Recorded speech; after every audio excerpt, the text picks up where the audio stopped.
topics. The workshop is being recorded, will be available for being watched later on, but it's not live stream.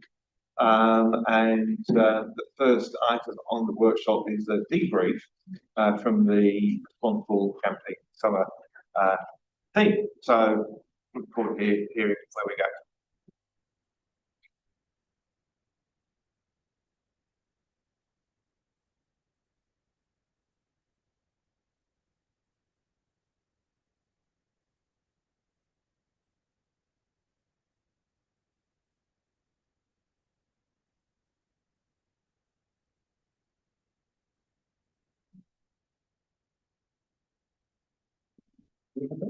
Rip into it, Jim? Yeah. I'll come to the purpose in a minute. Just a couple of comments from me. I'm working on the basis of all familiar with Marie carrying on. I'm joined by some colleagues. So just in terms of a couple of key points, for 50% of this table, it's your first debrief on one of our summers enjoying the Responsible Camping Program. Within that, I just want to give some context on this, the first summer of this new bylaw.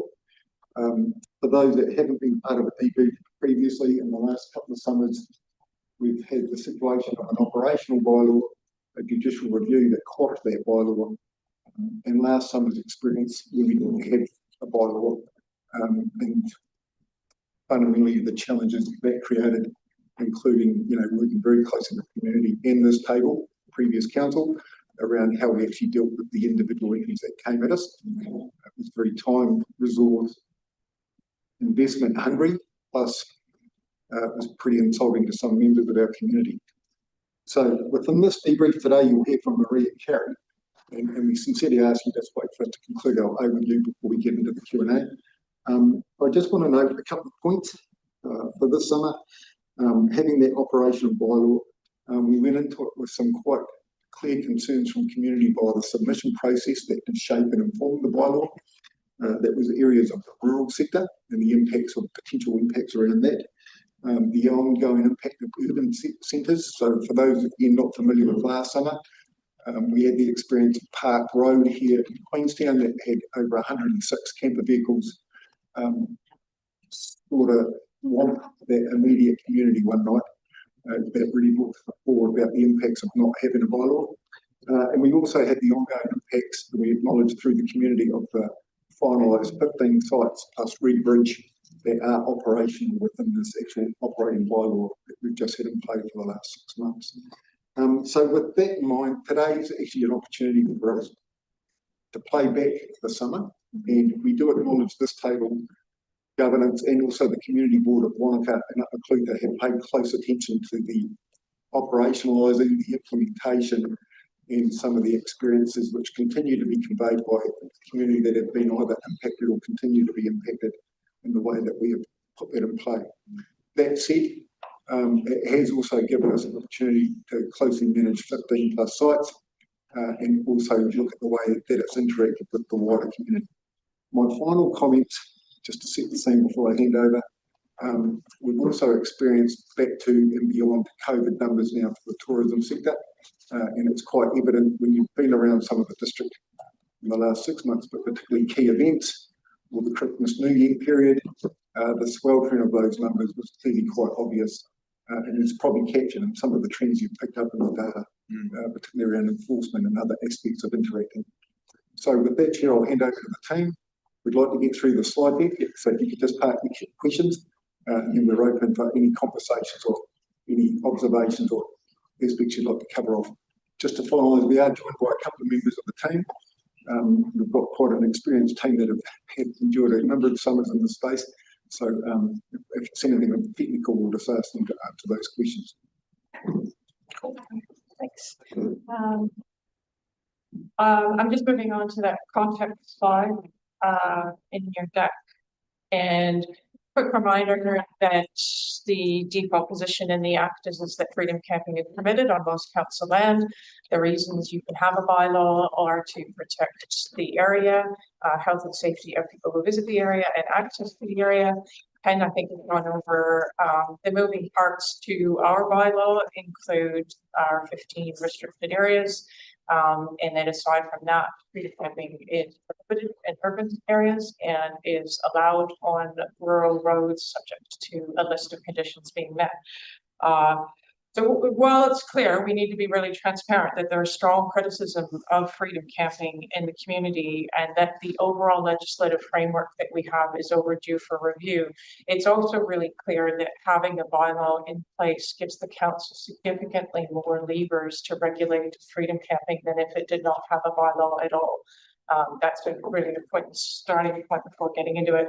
An example is that when you look at that data attached to the slide deck, is that almost 30% of the Freedom Camping Act infringements issued over this past summer have to do with the part of the bylaw relating to freedom camping being prohibited in urban areas. So that wasn't possible last summer. So it's a part that's ticking in the background, working really well.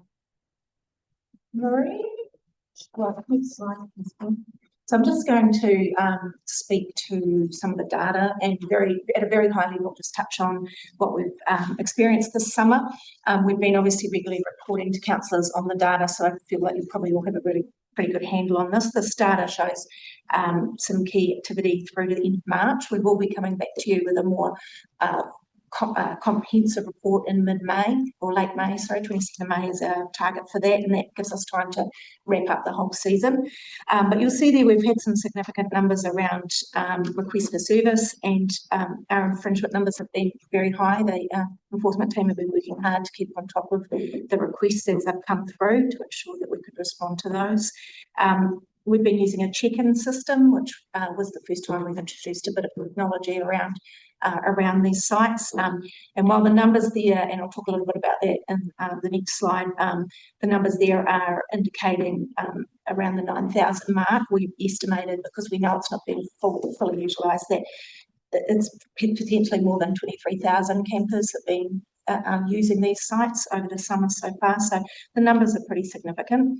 And I just wanted to also reflect on the role that the ambassadors have played. Obviously, we've had ambassadors working over the last few seasons, and they provide a really visible representation of the responsible camping program. They also offer a really great initial custodial service for some of those RFSs. So if we are having any issues at the site around waste, often they're responding immediately and then putting through an RFS to our contracted service providers if further cleaning or any of that kind of thing is required. So they also collect data. So some of this campus survey data or data we've been able to report to councillors has come through our direct interaction from the ambassadors to those campers. Just move on to the next bit, thanks. So the next point I just wanted to talk about here was I've provided a bit of content there around the budgets. We have provided a little bit of this earlier in the season to councillors. This is updated now. Just a slight correction to what you would have got initially in this the total figure there. Just required a little bit of a correction from the original slides that were sent out just an error there. So the 789 figure down the bottom. So again, just pointing to the figure that we've got there around the responsible camping program itself, the 217. We have a higher budget than that, but we've really tried to constrain ourselves around that program. We employed a slightly lower number of ambassadors to try and deliver the program this summer, so we have tried to make some savings there. But I think this also emphasises the challenge we're under around meeting costs of running a program like this, and a lot of these costs have been unknowns. We've had to work through this as the costs have come up. So, and we've also put an estimate there around council staff costs. We think that's quite conservative. We're trying to track that through our timesheeting system, but we recognise that there's possibly more work that's actually been done by staff on this that we really haven't captured. So that's a low estimate on staff time. Thanks. So just touching on the future work programs. So this bylaw had been put in place and excludes reserves. So one of the things we'll be looking at in the coming season is how whether there are more reserves like the Red Bridge site that could be suitable for freedom camping. So that's a piece of work we'll be starting in the next financial year or coming up pretty soon after we've wrapped up this season. We wanted to wrap up and make sure we've done the analysis required on what's happened in the season. There's just a few work streams there around things like technology. We recognise the check-in system. It was our first try at something like that. We recognise there's some potential improvements we could make around that to ensure campers are utilising the spaces at the appropriate times. We're getting a lot of overuse of the site in the sense of people parking early and not following the rules. So we really want to look at ways, and whether that's through a booking system or plate reader technology. We know some of that's becoming more available through our car parking spaces. So we're hoping to maybe test out some of that in the coming year. One of the things we want to look at in particular around Luggery Bridge is perhaps piloting a boom gate and plate reader system so we can really keep on top of the cap. So we've got a 50 vehicle cap at that site. So that is something we'd like to pilot in the coming season so that we can test that and see if it's something that could be rolled out to other sites we may identify for Freedom Camping in the future. The user pays aspect, we haven't, we've been really focused on delivering this bylaw. This has been a big challenge for us, just making sure we could get this right in the first rollout of the bylaw, but we recognise there's opportunities there to look at user pays facilities of some sort. It is actually deliverable in the responsible camping strategy, but capacity-wise, we want to be able to spend more time on seeing what those opportunities look like. We have had some conversations recently with the government around the IBL funding that is being discussed at the moment, and there's definitely an indication from government they would look favourably on council looking to user pay toilets, for example. So that is a conversation that's ongoing around those opportunities. We want to look at reviewing our Kiwi camping policy, or we're actually putting a Kiwi camping policy in place. That's been on the cards for quite some time. So there's some conversations going on around reviewing the responsible camping strategy next year, but also looking more holistically at a range of camping options. So we're not perhaps looking at them separately, we're looking at them as a holistic program of work to ensure we're meeting the needs of both our visitors and our community. So that's the main very high level summary of the program and where that's at the moment. I can obviously answer some more questions around that if they come through the question time, but I'll hand back to Carrie to talk about the bylaw aspects. Right, so as we all know, through the development of the bylaw last year, and since we've been applying a really close interpretation of the 2024 High Court decision in order to avoid a subsequent judicial review, and the intent of this slide is to illustrate that tension between acknowledge we've got community concerns out there with the threat of legal action on both ends of the spectrum. There are those who want the more permissive freedom camping regime, and there are those who would like a more restrictive one. The reality is that the approach that's most likely to withstand a subsequent new judicial review is somewhere in the middle, and means that the people on opposite ends are not going to be entirely satisfied with that outcome. However, that is also the situation where QLDC is most likely not to end up without a bylaw for any period of time, as is what happened last time. Before moving on to Allenby Place and Beacon Point specifically, I just want to note a couple of things about the analysis that was attached to this deck. The first thing, as you're hearing from both Ken and Marie, this is the first year of the bylaw, so you would expect that analysis, as time goes on, it'll be more longitudinal. We'll be able to draw more themes from it, to acknowledge that it's a work in progress, and we've done a lot of work on it, but that it's still maturing. The second point is around our RFS data. So a request for service is not necessarily indicative in this arena of behavior that the council can regulate. A couple examples are we get a lot of complaints about the day use of an area by freedom camping people, and that's completely lawful. In addition, the use of public roads by freedom camping vehicles, that's not something the council can regulate, but we're getting a lot of RFSs about it. In addition, we also get a lot of complaints about non-compliance that is actually infringed. So there will be an RFS saying this has happened, but we actually look at it and say, oh, infringement was issued for that. So what that means is we really need to apply a lens of moderating the weight and the treatment we're applying to this RFS information, and acknowledge that it has more to do with the social license around freedom camping than what we can actually regulate via the bylaw. Not diminishing it as an issue, just trying to distinguish those two problems. Next slide, please. So with Allenby Place, I don't think I need to go into this in detail. The content there is pretty self-explanatory. We have a temporary prohibition in place until the end of January because that will allow investigation of this area. Today, we're seeking feedback on whether the next step is a council report that shows the findings of that investigation and asks council if it would like to proceed with a bylaw amendment process. Also highlighting, as is indicated on here, that a bylaw amendment is different than a review. It deals with specific aspects of a bylaw, whereas a review puts every moving part of a bylaw on the table. So, for example, if the council decides to proceed, the consultation questions will look quite narrow compared to what we would normally see for a bylaw. It will only be asking about Allenby Place and Wanaka Recreation Centre. Next slide, please. So as is alluded to the slide previous, what we're looking at for Allenby is aspects that are unique to the layout of that specific area. They relate to section 11.2 considerations within that area. So this makes it different from what we see in the data for the other areas, which includes Beacon Point. So we're getting a lot of questions from the community about, why is it that the information about Beacon Point is not sufficient to show that it needs protection, and what, or put a bit differently, like why is the call to prohibit freedom camping at Beacon Point not in line with the legislation? And I'd just like to outline the different aspects to the response to that. There's three moving parts there. The first is that many of the complaints are outside the area. So the Beacon Point area is that yellow car parking spot.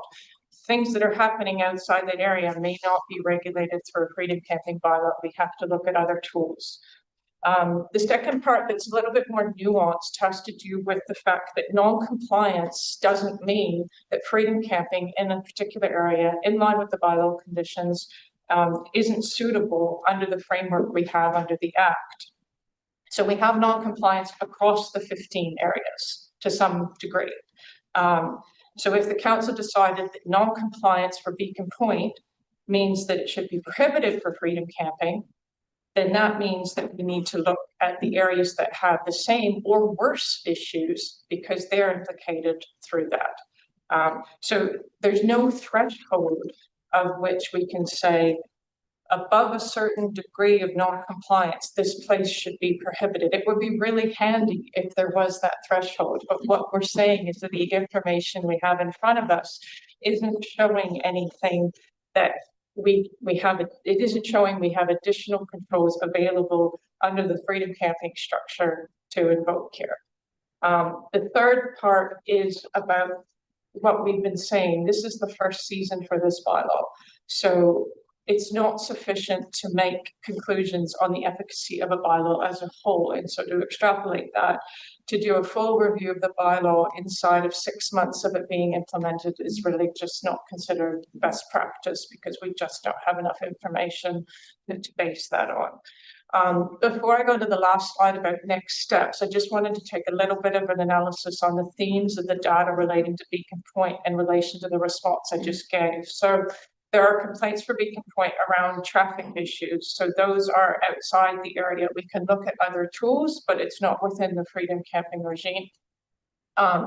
Second is there's a lot of issues with arrival and departure times and compliance with bylaw conditions. Those are in line with what we're seeing across the area. So there's nothing that identifies Beacon Point specifically. The last one is the toileting issues that we're getting reported for Beacon Point. Those are also happening outside the area because let's be honest, the bushes where that's happening is not on the yellow car parking area. So the argument that but for the freedom camping happening on that yellow spot, you wouldn't have the issues outside the area, doesn't actually withstand scrutiny because it exactly invokes that High Court decision that said that things that are happening outside that area, the values impacted may not be considered within the area. So that's the interpretation we're taking. And just the last slide to outline what the next steps look like, depending on feedback today. So the purpose of a report coming to the council the 25th of June would be asking it to consider the outcomes of the investigation on Allenby and the rec centre, and making a formal decision. And if the answer to that was yes, it would be presented with a statement of proposal and a draft bylaw on the 23rd of July. So that's trying to keep it really tight to maximize councillor discussion time.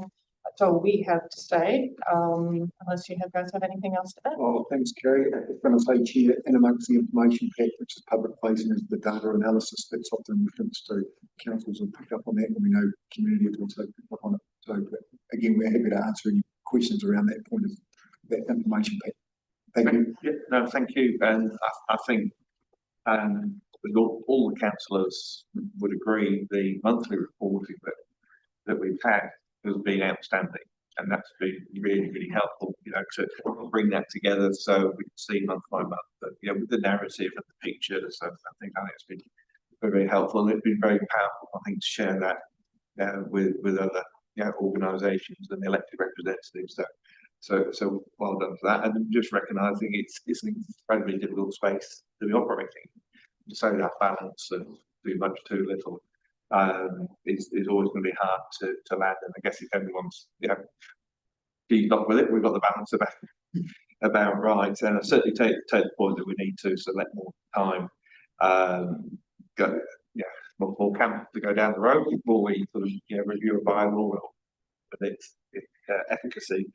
I guess probably, I think the next summary. So thinking about the response, you know, if we know we've got sort of infringements at certain levels at certain times, I guess it is proactively thinking about our response and how we design that and resource that, and cover the costs of that.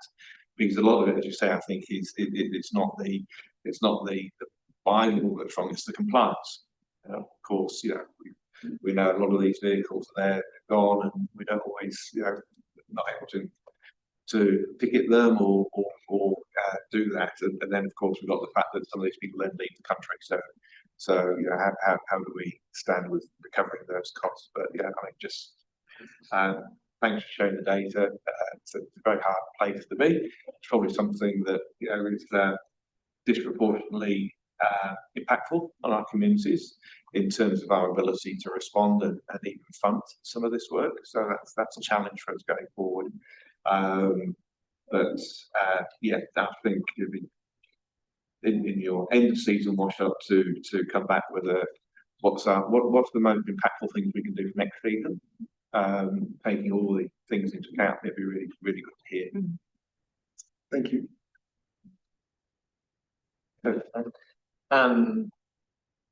Echo the praise. I think first question, I guess, is when you're talking about an amendment versus a review, and you're talking about the rec centre being part of that amendment, you mentioned that Beacon Point couldn't be a part of an amendment because complaints outside the area, non-compliance, and toileting outside the area of justification. What is the justification for Allenby Place and rec centre that makes it credible for an amendment? Sorry, I'll rephrase. Yeah, okay. So, like, you know, if Beacon Point can't be, you know, looked at and reviewed, but Allenby Place and the rec centre can, what is it about Allenby Place and the rec centre that's different than Beacon Point? Sorry, that's actually relatively easy to answer. It's because the Section 11.2 issues in relation to Allenby are confined within the yellow area on the Allenby Place site. Yeah. So council may regulate it through the Freedom Campaign bylaw regime. I guess, like, the nuance that everybody understands about this process is that we have to go, this is the you were part of that. You know, and it's like, oh, but there's that that's happening because of this, and we go, oh, well, we can't consider that. And I know that's because we're listening to an act that, you know, like anything, you have to build on something that was made a decade ago and isn't practical. I guess part of to speak to John's point, is this information has been useful to have conversations with ministers to create more fit for purpose rules. I think my hope is that we had to be reactive, and I want us to move into strategic. Basically going, you know, if there's going to be leakage somewhere, sort of directing the flow to a point where it can be sensibly managed and people can find how they can do the right thing easily. And I know you were referencing before about Boomgate and other, initiatives that make it work more holistically, and we have to be cautious around the amount of money we spend to ensure that people can freedom camp.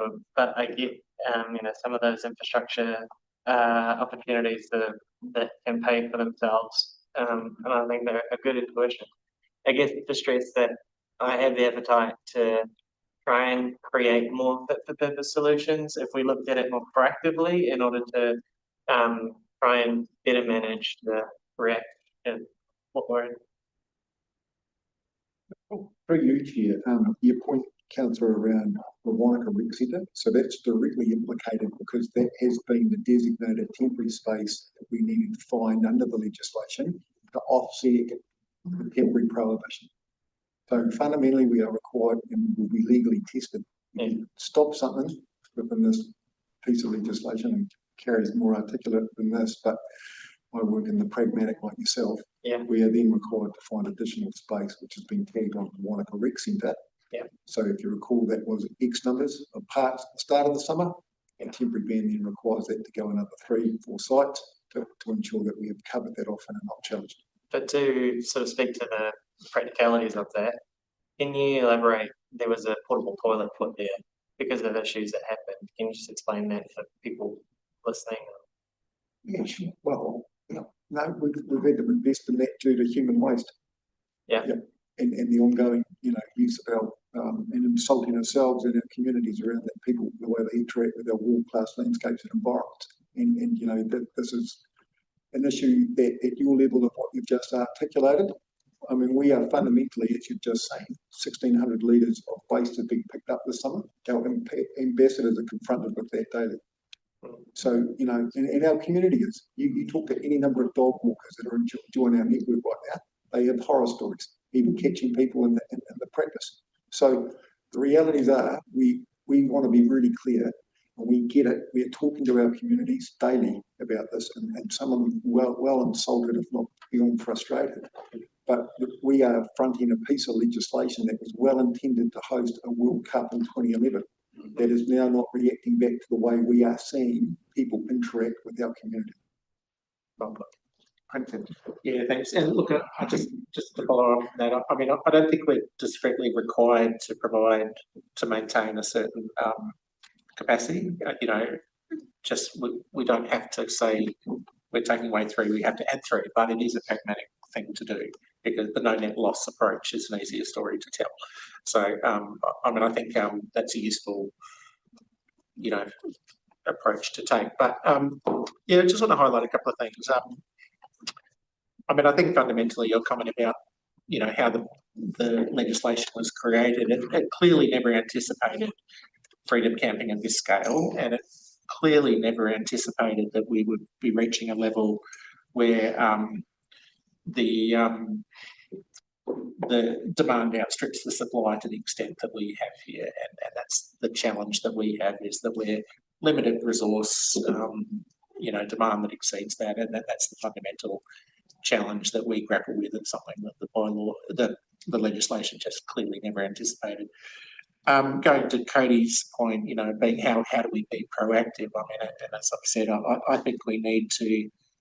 There's been a history of advocacy to government. I think we need to be clearer about what we're asking to change in the legislation. We're sort of going, we want legislation to change, or we want to repeal. That's fine, but it's much easier for them to understand if we've got a specific ask. The obvious ones is no freedom camping in urban areas, no freedom camping close to paid campgrounds, and we might be able to have some rules around lakes and rivers or something like that to protect us. But tricky space. Going to the tech, I support that there is opportunity for technology and stuff, but that's the tool in how do we regulate. If you can get manage Red Bridge easier by having a boom gate and only having 50 cars come in and out, and that people getting automatically infringed if they exceed that. That's a useful tool. It reduces the amount of man boots on the ground. One in, one out type approach, whatever it is. But it's tricky because we just simply can't afford to provide toilets to manage every site. We can't afford to without some investment from government or a revenue stream to support it. Matt, were you did John. Thanks. Yeah, I don't echo John's comments about the monthly reports. They're wonderful, and it's interesting context that for some of the things that Quentin just triggers there. For some communities, if we're talking about, because we are going to get strategic, I think, and give some strong feedback to government, and this election years, that's a good time to do that. Well, some communities, and one just south of where I live, Lumsden, it is in the middle of an urban area, and it's a significant contributor to their thriving economy. So there are balances that need to be cut here, and I'll ask a few questions. So what opportunities have you had to work with current or potential private operators who might pick up some of the slack at the low end of the market, if you like? We haven't at the moment. Our focus, as I mentioned earlier, has been on implementing the bylaw, but we do recognise that is an area we want to do some more work on, and there is an opportunity for that. Thank you. And the Kiwi, sorry. Through you, Chair, when you work and walk in the shoes of our ambassadors, one of the questions they often ask is why, if you're within like Albert Town, for example, within a region, it's a $7 a night fee. Why do you not go pay to sit next to that river and enjoy yourself? They don't want to pay. So, and we operate with Hampshire, as you know, hold the lease on a number of our stunning campgrounds. So there's an element of that. So money's not just the barrier, but that is $7 is not a lot you do currently in this environment for $7. So we need to explore that, as you've pointed out. I don't think. Yeah, you did right. And then just quickly, your other point. I think Councillor Smith touched on it's just sheer volume. Yeah. We don't have to drive too far outside of this district, and the experience that communities are interacting with are quite different. What you just pointed out, and I think that's probably the case for a number of centres across the country, and within reason. The likes of the MBIs, these, and all the rest of the government agencies we're dealing with, we would stand out different to some of the views of many communities that actually see that as a thriving part of their economy. Sure. Is the Kiwi camping thing you want to look at for your time? Is that providing an option that's more attractive than freedom camping and accessible? Have you done some thinking around what that might be? It's actually a project that would sit with the parks team. It's been on the card for some time. There is some initial thinking, but again, I have to check with Jeannie, who's the lead on that piece of work. But the idea would be, and this is a conversation we need to have soon around scoping the work, is what's the spectrum of camping, if you like, from freedom camping to low cost camping through to the higher end products that are available in our district. And there is some work to do around, what kind of offering do we want to be having in this district? And Kiwi camping, the idea behind that is the product has changed over time, and we need to think about what that looks like. Good, because it is all changing. I've had some really interesting conversations with campers, both in the freedom camping area and people camping on reserves, mostly, I think, Lynn's reserves near Kingston. And I don't think the money's actually the problem. It's they want to come to New Zealand and be able to go home, and even while they're here, and say that they've camped for free. Not that they can't. One group I was talking to, money was not an object; it was the fact that they could do it. So that's a challenge. Yeah. But high level, it's a product that Tourism New Zealand been selling, promoting for 30 years. So what do people expect to do? I mean, it's literally what we've been selling, So thank you. And then I agree with Then the other question was around the specifically for Beacon Point, part of the problem is section 11, that things happening outside that area can't be considered. Could the amendment include making that area bigger so that then you can include those matters? And through the chair, it is something that I have spent a bit of time thinking about it. In this case, it's not viable because of the fact that where you would want to extend it is over across the lake, towards the lake, into the bushes. All of our restricted 15 camping areas are based on formed car parking for vehicle access. So it's not viable based on the principles that our bylaw is based on. It's that it needs to be accessible by a vehicle. Well, thank you very much. Thanks, Mr. Chair. We were always talking about how in I think June this year the new rules around toilets to get a freedom camping certificate would come in. Is that still, do you think, going to make a big difference if it's just motorhomes versus small DIY jobs and they'll be non-compliant this next summer? Is there anything that you could speak to around some of the instances they could see how much that would make an effect? It's a real weird open question, but sort of hopefully you can understand where I'm coming from.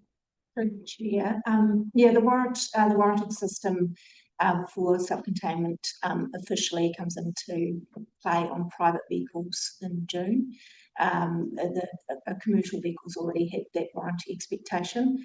There has been some conversations, and we've been involved in some national discussions through Tourism Industry Aotearoa and connecting in with the group that warrants these vehicles to ask questions around how compliant. For example, we recognise that a number of small vehicles can get a warrant. We asked a question as to why the vehicle size wasn't a consideration, and they've said that isn't a consideration. So while we may want to see only certain types of vehicles getting warranted, we recognise that the current legislation is perhaps more flexible than we had hoped. So we will potentially see vehicles that are cars still being treated as vehicles for freedom camping. I understand. I guess that like any rules, everyone's going to figure out how to make it work for their setup. There's always a concern around public defecation. Is there a lever for council to enforce public defecation, or does it have to be done through the police? I'm going to turn to my colleague who answer that better than I can. It does pull a little more towards the police revenue. It's kind of hard for we've got to take into consideration the freedom camping aspect during daytime. And actually infringements in that daytime hours. It can get really tricky. The other part is evidence.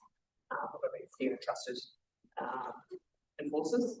And we don't want to be, taking action on people who aren't. But catching somebody doing this might be tricky from an enforcement. We've been seeing a lot of videos. Real time. Of people doing it, and I guess it sort of speaks to big cameras and other aspects. I'm just wondering what trying to find a practical way of ensuring that compliance is the case that it doesn't ruin everyone. But just one follow up. I mean, you sort of indicated at Beacon Point that the bit across the road is outside the environment. I find that slightly reminiscent of the front fell off skit that on the boat. What happened to the boat? The front fell off. Oh, don't worry, we dragged it outside the environment. The environment is the environment. It's you can't remove.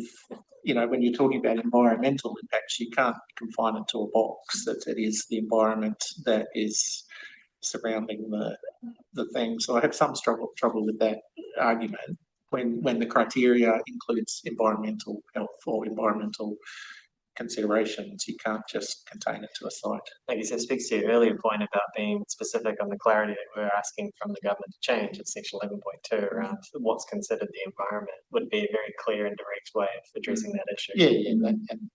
And the nature of the effects, which has been a limitation too. That's one thing I asked that we could clarify and whatever.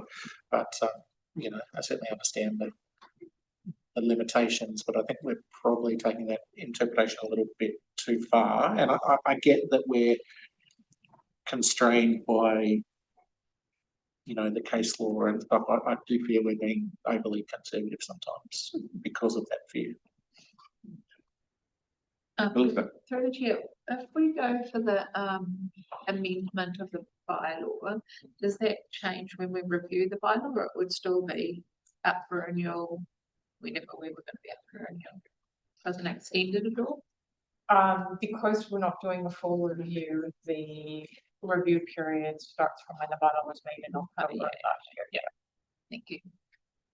So with those last comments in mind,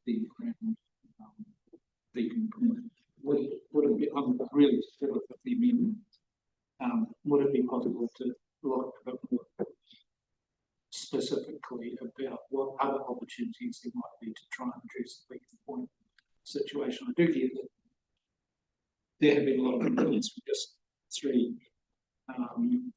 residential properties because they come direct to most of us as soon as they happen. So then we're sensitive to that too. But just for their peace of mind, it would be useful to, at the very least, to explore what other options there might be to address that, at least this time around, and then perhaps look to, through other measures, have that tightened up in the future, perhaps with lobbying the bill.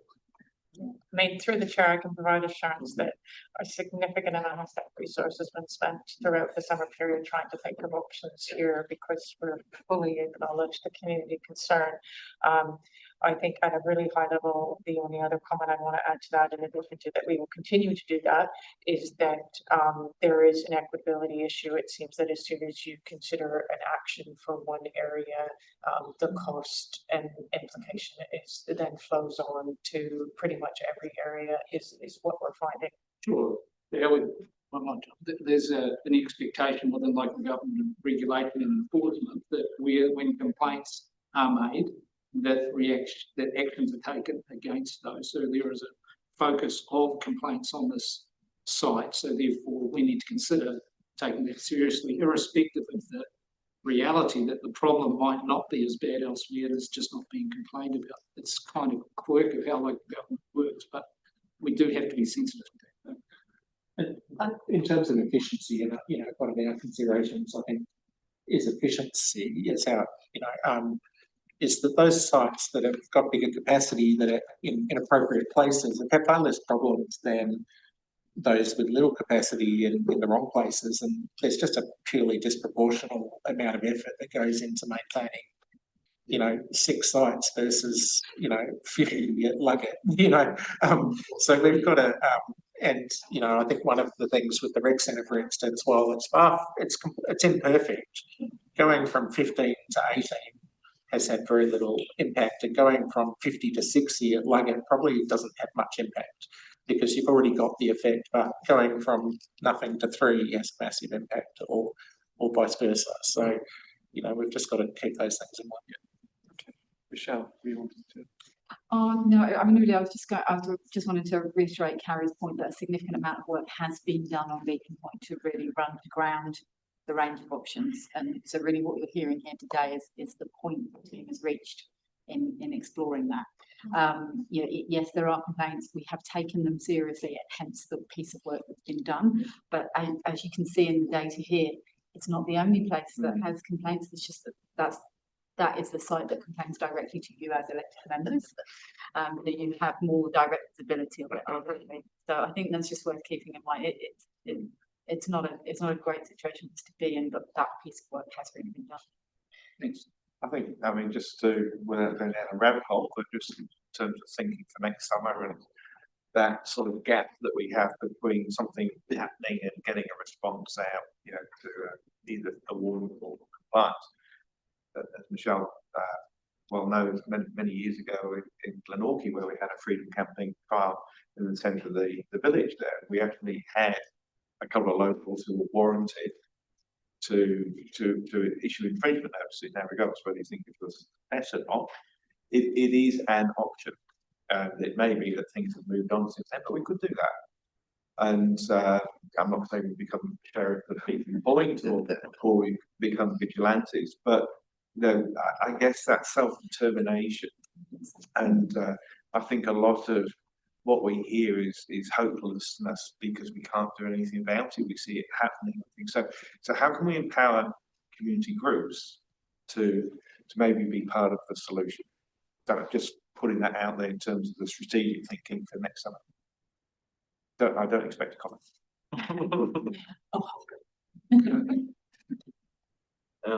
Had there been much discussion with the New Zealand Motorhome Caravan Association in terms of the future reviews, or are they still quite hard on the concept of opening up more reserve land, and that's their line?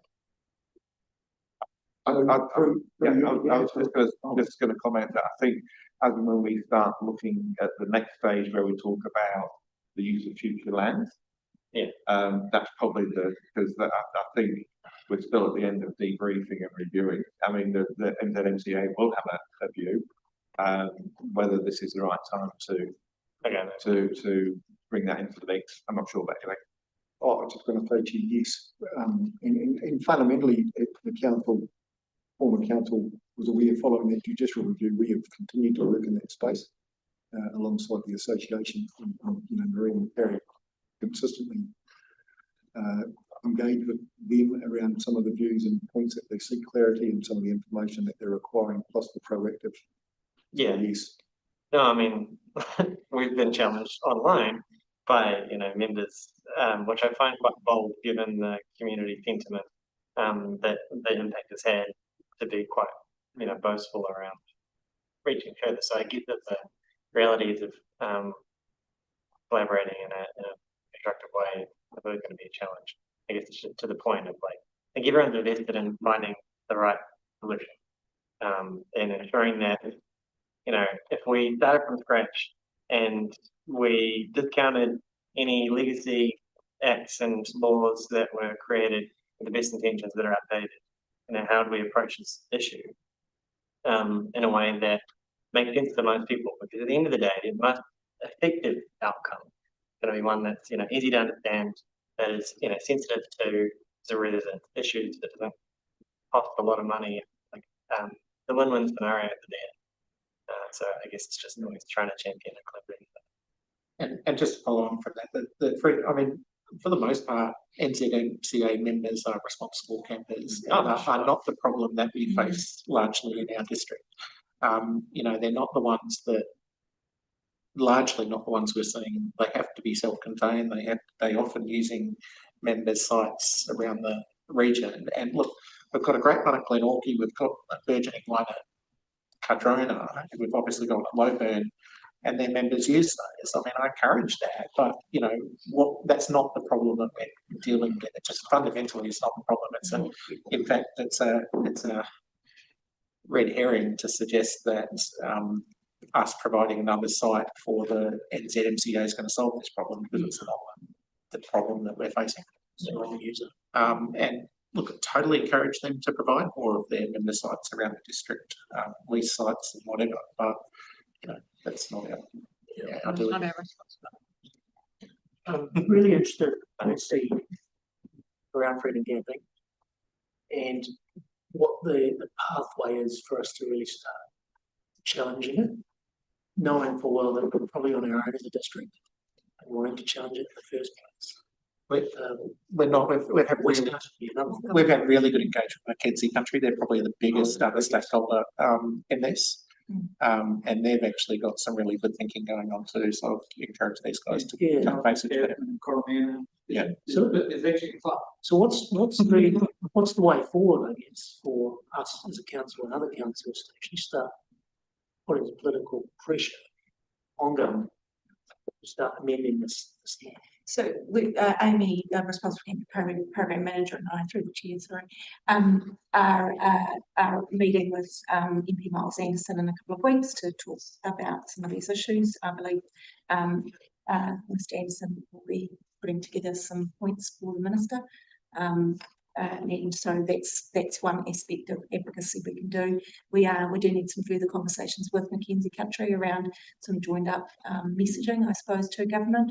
I think one of the challenges we've got at the moment is the target the government has set around increasing tourism numbers by 2034. Significant increases in tourism numbers is the focus of government at the moment. So it is around us continuing to build an offer of or suggestion of changes to the legislation rather than necessarily removing it, because as has been spoken about, there are a number of communities that really rely on freedom camping and want freedom campers in their space and don't have the same issues that we do.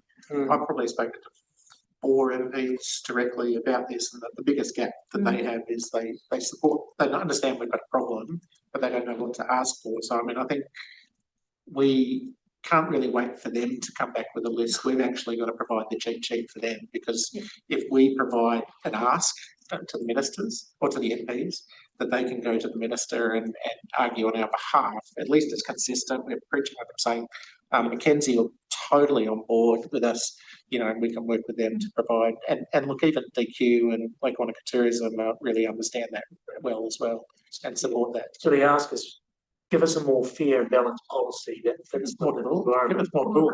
And give us funding. Yes, Set up the infrastructure. it's all about the tools. We want to be able to have the power to manage it in the way that we need to manage it. Some funding to you know, realise that it costs us money to deliver it, both the ambassador program and the facilities and the infrastructure, and you know, and acknowledge, you know, the sensitive areas. Give us the tools to manage the sensitive locations. Because correct me if I'm wrong, but there's a toilet about $250,000 to stick in these days. 3 each year, yes. And often it's the bit you don't see, right? It's The maintenance. well, the connection where we have the locations. And our networks just take cycling. You know, we're providing more and more through the way that we deal with those spaces, the way we add more trail. So yeah, it's about $250,000. Chair, I was just going to say, coming back to that, then, how about we take away the action? Because, you know, we're working with the community, and we're also reporting back to yourselves that we will look at, instead of being articulated here, that you would like us to provide some themes that for this table about what you might think are, you know, part of the advocacy back into, you know, national government settings. I think that's one of the key takeouts. Well, one of the other elements, and I think, you know, both Councillor Tucker and Councillor Smith and Mitchell have covered it. So, you know, freedom camping by associations of permissible activity across the country, for a number of Kiwis as well as internationals, they go about doing it well. And even within this district, you know, sheer volumes, you know, we're probably getting with a percentage, but just on sheer scale, that's the impact we find ourselves dealing with alongside our community and yourselves. The other aspect, just to acknowledge, this is not an easy barbecue pitch. As you picked up, you know, we find ourselves heavily dominated by legal interpretation. And you know, coming back to Councillor Tucker's point, you know, we want to get to a pragmatic view. You know, in the time I've been here, we have not been able to tiptoe outside of this without the legal interpretation. And he's illustrated that spectrum from, you know, community impacts and just wanting us to be clear, right through to the others that want to have more permissible activity and access to a greater chunk of our backyard. So that is the current state, and you know, we feel it, we front it and we manage it, and it's resource hungry. And just if you just think in the last 3 to 4 summers, we have not had continuity, and then that continuity has flowed back to the interpretation of community. And every summer, at the time I've been here for the last 3 years, we've had to implement a brand new way of doing business. It's very resource hungry. It's very taxing, and it's actually very tough and challenging, a lot on staff, just on staff, but also our community, as I suspect yourselves, to be frank. And to be fair, we've been doing that since 2016. We've been making, you know, that was the first time which, you know, the north end of Lake Hayes and the down by the Shotover River, those were, you wouldn't have believed how bad those sites were, you know, in 2016. So, look, we've come a long way since then, but we've been playing whack-a-mole the whole time as well. So we've got quite a few takeout, and we do appreciate community be looking for some, you know, what about my piece and how they're going to go forward. Is there anything else you would like us to note? Picking up on Kerry's previous point to that question around community directive.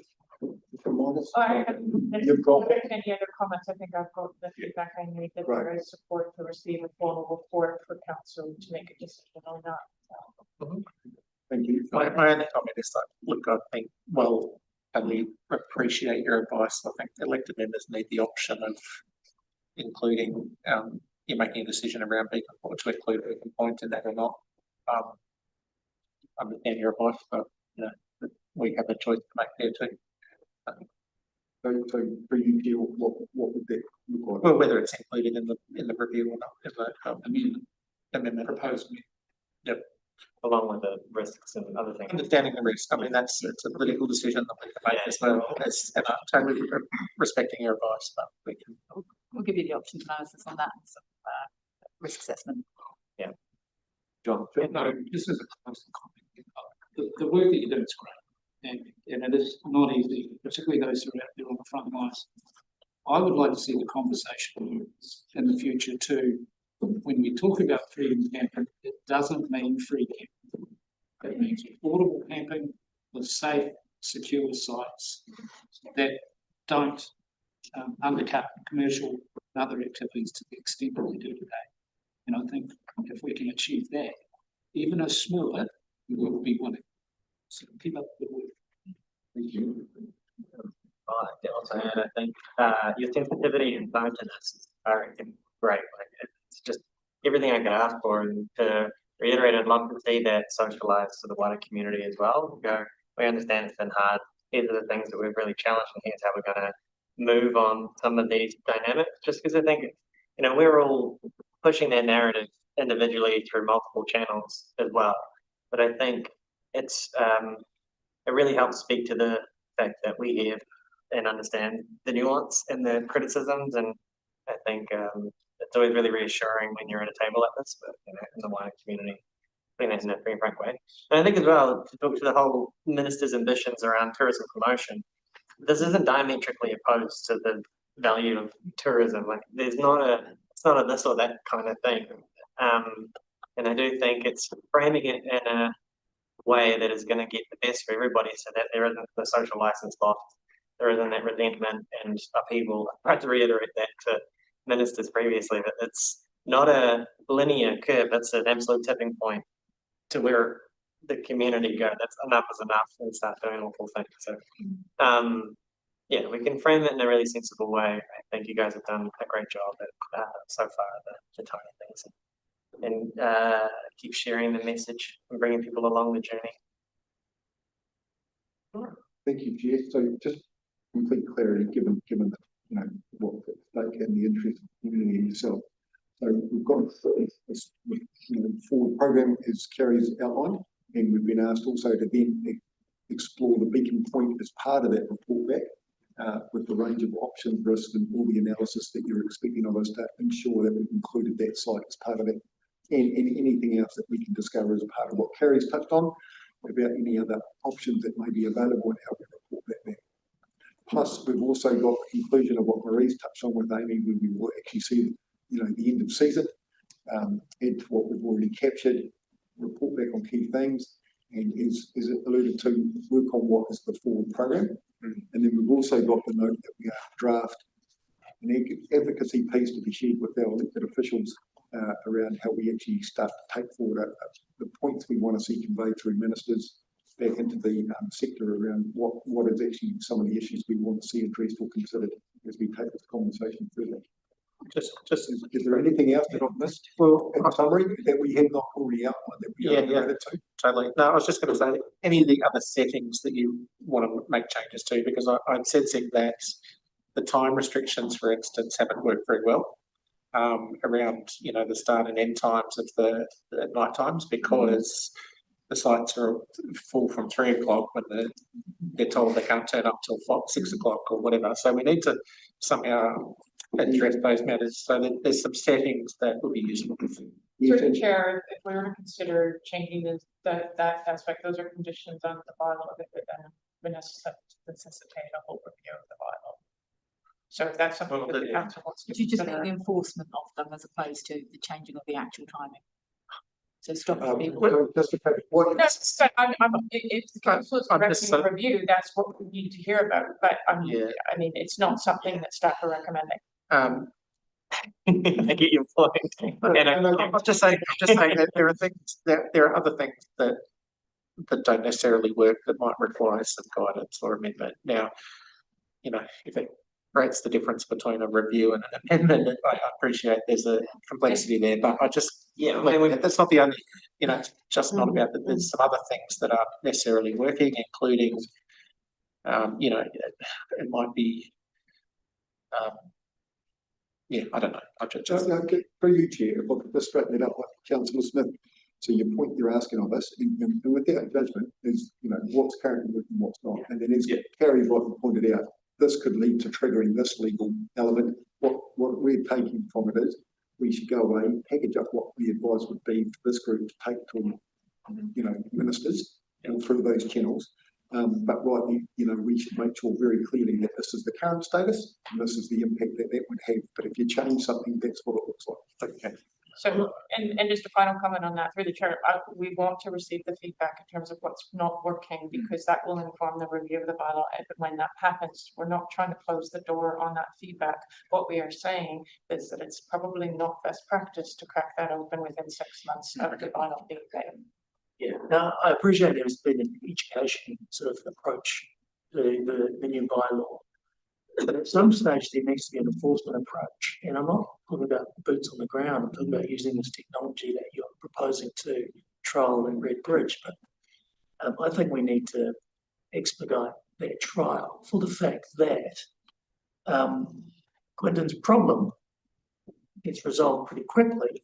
When they move in there at 3 o'clock in the afternoon, they stay overnight and they're paying for an infringement for being there too early. You don't need any human being touching that whatsoever. But it enforces the bylaw. It creates revenue, not that that's the whole point of it, but it creates compliance. And you don't have to review a bylaw to do that. The bylaw's right. There's nothing wrong with the bylaw in terms of the timing. It's the stick and the carrot. did you see what happened down here in Portray? So knowing that they weren't supposed to be there or occupying those sites until 6 p.m, they were sitting there in their chairs and reserving the sites by sitting there in their chairs. So, I mean, I'm just highlighting there are some issues that aren't easy to resolve. But, yeah. But the car was parked there or not? Well, the car was parked at the road. They were sitting in a chair in the spot because they weren't allowed to be there for another 2 hours. Some of the road in the cheers. So this is the problems with dealing with I think all the points well made, and you know we can do it with our loading zones. You know, you can get things after being there for 6 minutes rather than 5 minutes. So yeah, I think that technology is there, and that's maybe not a bad suggestion, and that's part of the strategy for next summer. Yeah, even that could be picked up with technology. Well, possibly, yeah. Okay. Thank you. Thank you very much. Nearly the end of the season, so hang in. Mark's still ready to take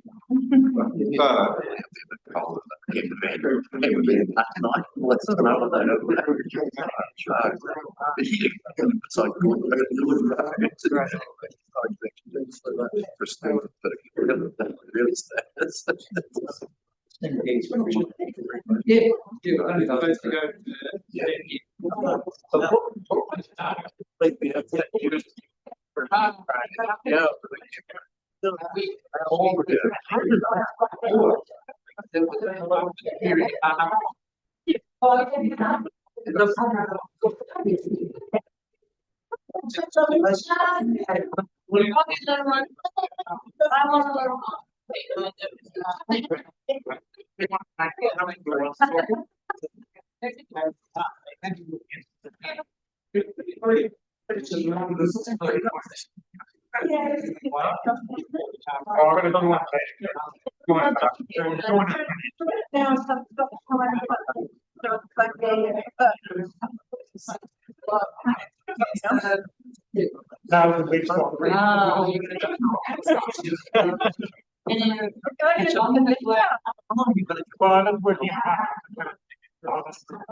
Yeah.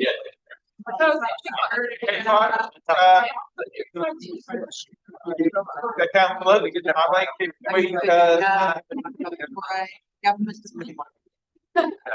I need a bell. I need a bell. Here we go. Right, let's keep moving. If we can, we just bring the workshop to order. And we're going to move on to housing business capacity assessment. So I'm going to hand directly over to staff to talk through what we need to know. Good afternoon. Have you emailed through?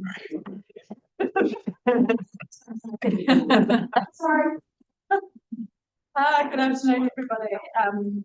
Thank you, number 2 of this afternoon's workshop.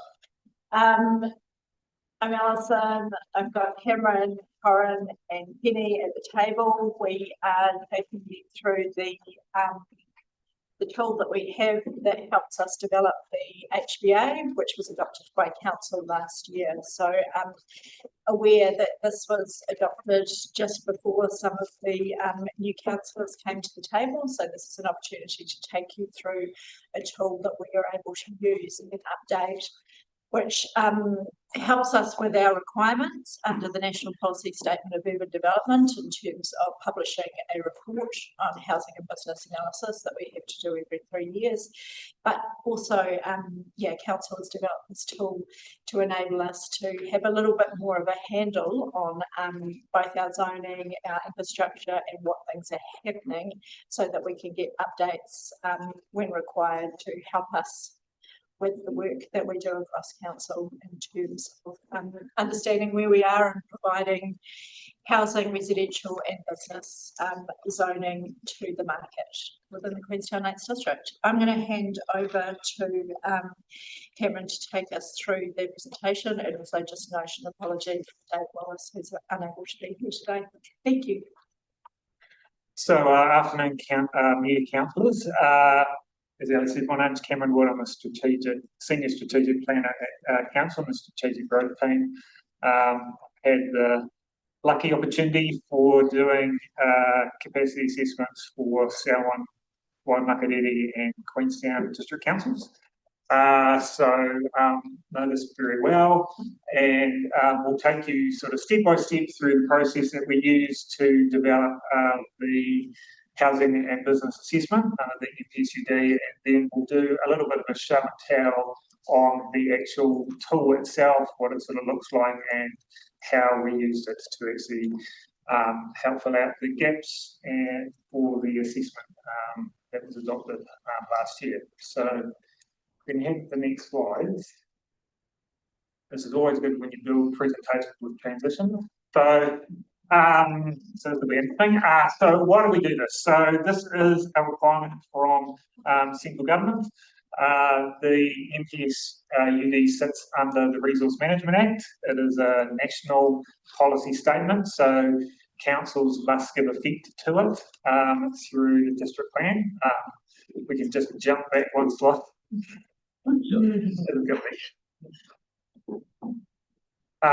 And so it's a hierarchical document, unfortunately, as the RMA is. It will ultimately be given effect through the district plan from a land use perspective, but the national policy statement also says that the long-term plan is also another vehicle for implementing the response from the capacity assessment, and we'll show why as we go through the presentation. Take the next slide.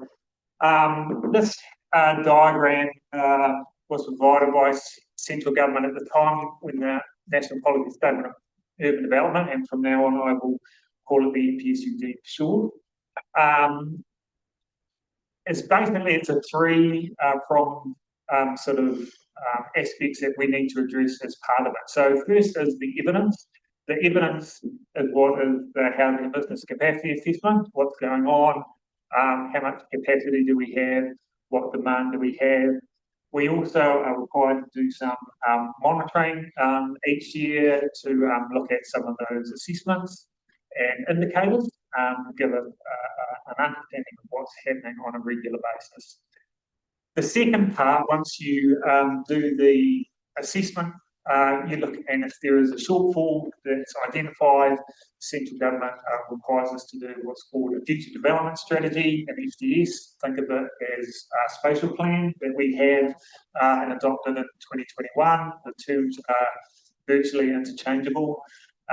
And that basically sort of sets the direction for the district around where shortfalls might be addressed, where infrastructure may need to occur to help support that, and how that flows into either the district plan or the LTP.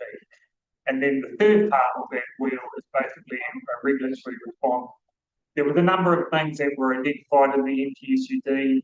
The ones that are relevant for this particular topic is around there is a requirement for councils to provide enough development capacity in what's called the short, medium and long term. That is short term 3 years, long term is 10 years, long term is 30 years. It's also a requirement in the Act, Section 31 of the RMA. So we are required to provide that capacity and density. If there is a shortfall identified in a capacity assessment, we must inform the Minister, it used to be the Minister for the Environment, the Minister for RMA reforms, to say, A, that we have a shortfall, and B, identify how exactly we're going to rid of it. And we equally, at the time that this was written, which was 2020, we need to be responsive for planning, so making sure that we have particular regard to development capacity for unanticipated or out of sequence development. That has kind of slightly moved on with things like fast track coming through, which is interesting, but things change even through national policy directions. And there are a couple of other things. Probably the other big thing that things we've been working on is obviously the urban intensification variation, which was a requirement of policy 5 of the NTSUD. So we have the next slide. So the HBA itself. So it is required to be completed every 3 years.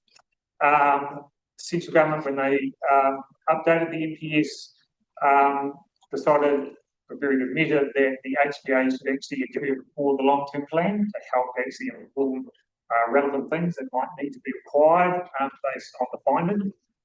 As I said before, it looked at a short, medium and long-term sort of approach, but it used a very interesting term which is involved around we need to meet the expected demand of the districts. And expected demand is basically, and I'll go through this in a slide time, is what we see at the moment in terms of demand. If we have to go through an assessment, which I'll go through in a moment, but that is a very specifically worded tool to actually say we need to have what you think is going to happen based on the future. And that has to be assessed quite carefully so that we are not trying to undershoot, we are actually trying to provide for what we really expect. That is a challenge, especially at high growth councils. But as I said, expected demand is referenced obviously in the NPUD and also in Section 31 of the RMA. Next slide. So, in terms of the demand side, so basically for the HBA there are two sides to the assessment. One is obviously the demand side and one is the supply side. So, from the demand side, we need to look at a range of demand projections, obviously fitting within those short, medium and long-term timeframes. We need to look at all of the assumptions that make up projections. We need to look at the reasons for selecting a specific projection, and we then need to determine what is the most likely projection to use for the assessment. So, if we take the next slide, this is a graph that was developed by Statistics New Zealand recently. It was presented to a group of in the community in Queenstown around what's going on with that.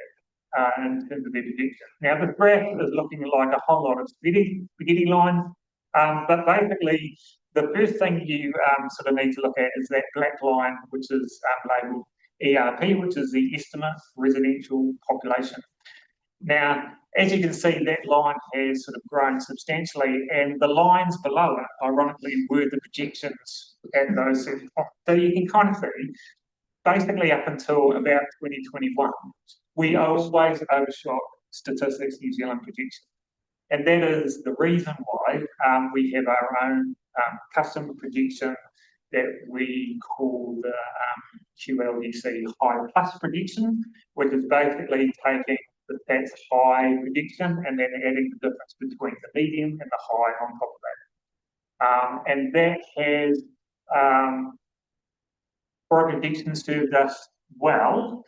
That has just recently updated their projections in 2025, and which is basically the last of the flame in terms of the highest green dotted line. And as you can see, it is getting a lot closer and almost identical to high plus projection, which is a good step forward. We are still considering and looking at some work to still develop a custom projection to actually go higher than that because of what we're actually seeing still on the ground, because we are growing so quickly. You'll see with the building consent data and CCC data that is coming through, we are still one of the fastest growing districts in New Zealand. We are seeing a substantial amount of building consents, whether it's residential flats or for housing, and that line is still going to continue to grow. I had a great time staring at this graph last night. I must have had a lot of line. So the solid lines are all central tendency. Dotted lines above and below are upper and lower bound. And this screams that they have really underestimated our housing growth. And you could make a case that our housing growth is borderline exponential, and that red line will almost certainly be wrong, and that there'll be another colored line that will go even steeper, correct? Yes, so that's why we're still convinced that we need to have a custom projection to go higher than that last red dotted line that you see on the top of the projection, for that very reason. And the amount of building consents we're seeing just substantiates that, and the tracking that we're sort of seeing, it's not dropping off, it's still increasing. So we see for long-term planning that stats are becoming more, I don't want to say accurate, but getting a little more optimal in terms of their progressing. So they are getting closer, and they are starting to, quite recently, which is probably that 5-year window where it starts to get a bit closer, they are factoring in building consents a little bit more. We are working with them to try and inform them as much as we can on the changing sort of perspective that is occurring locally that they don't see necessarily at a national level, so we can get their work closer to what we're actually seeing on the ground. Because a lot of time people actually default to these projections because they don't know anything more than everyone goes to stats to go to projections. If they're lower, we have a whole lot of underinvestment, and you can see that all of the sort of issues like house education, transport, those types of things, it has a big impact. So we want to try and go to our own custom projections. We want to inform all of those organisations to actually use our projections and work with that strong.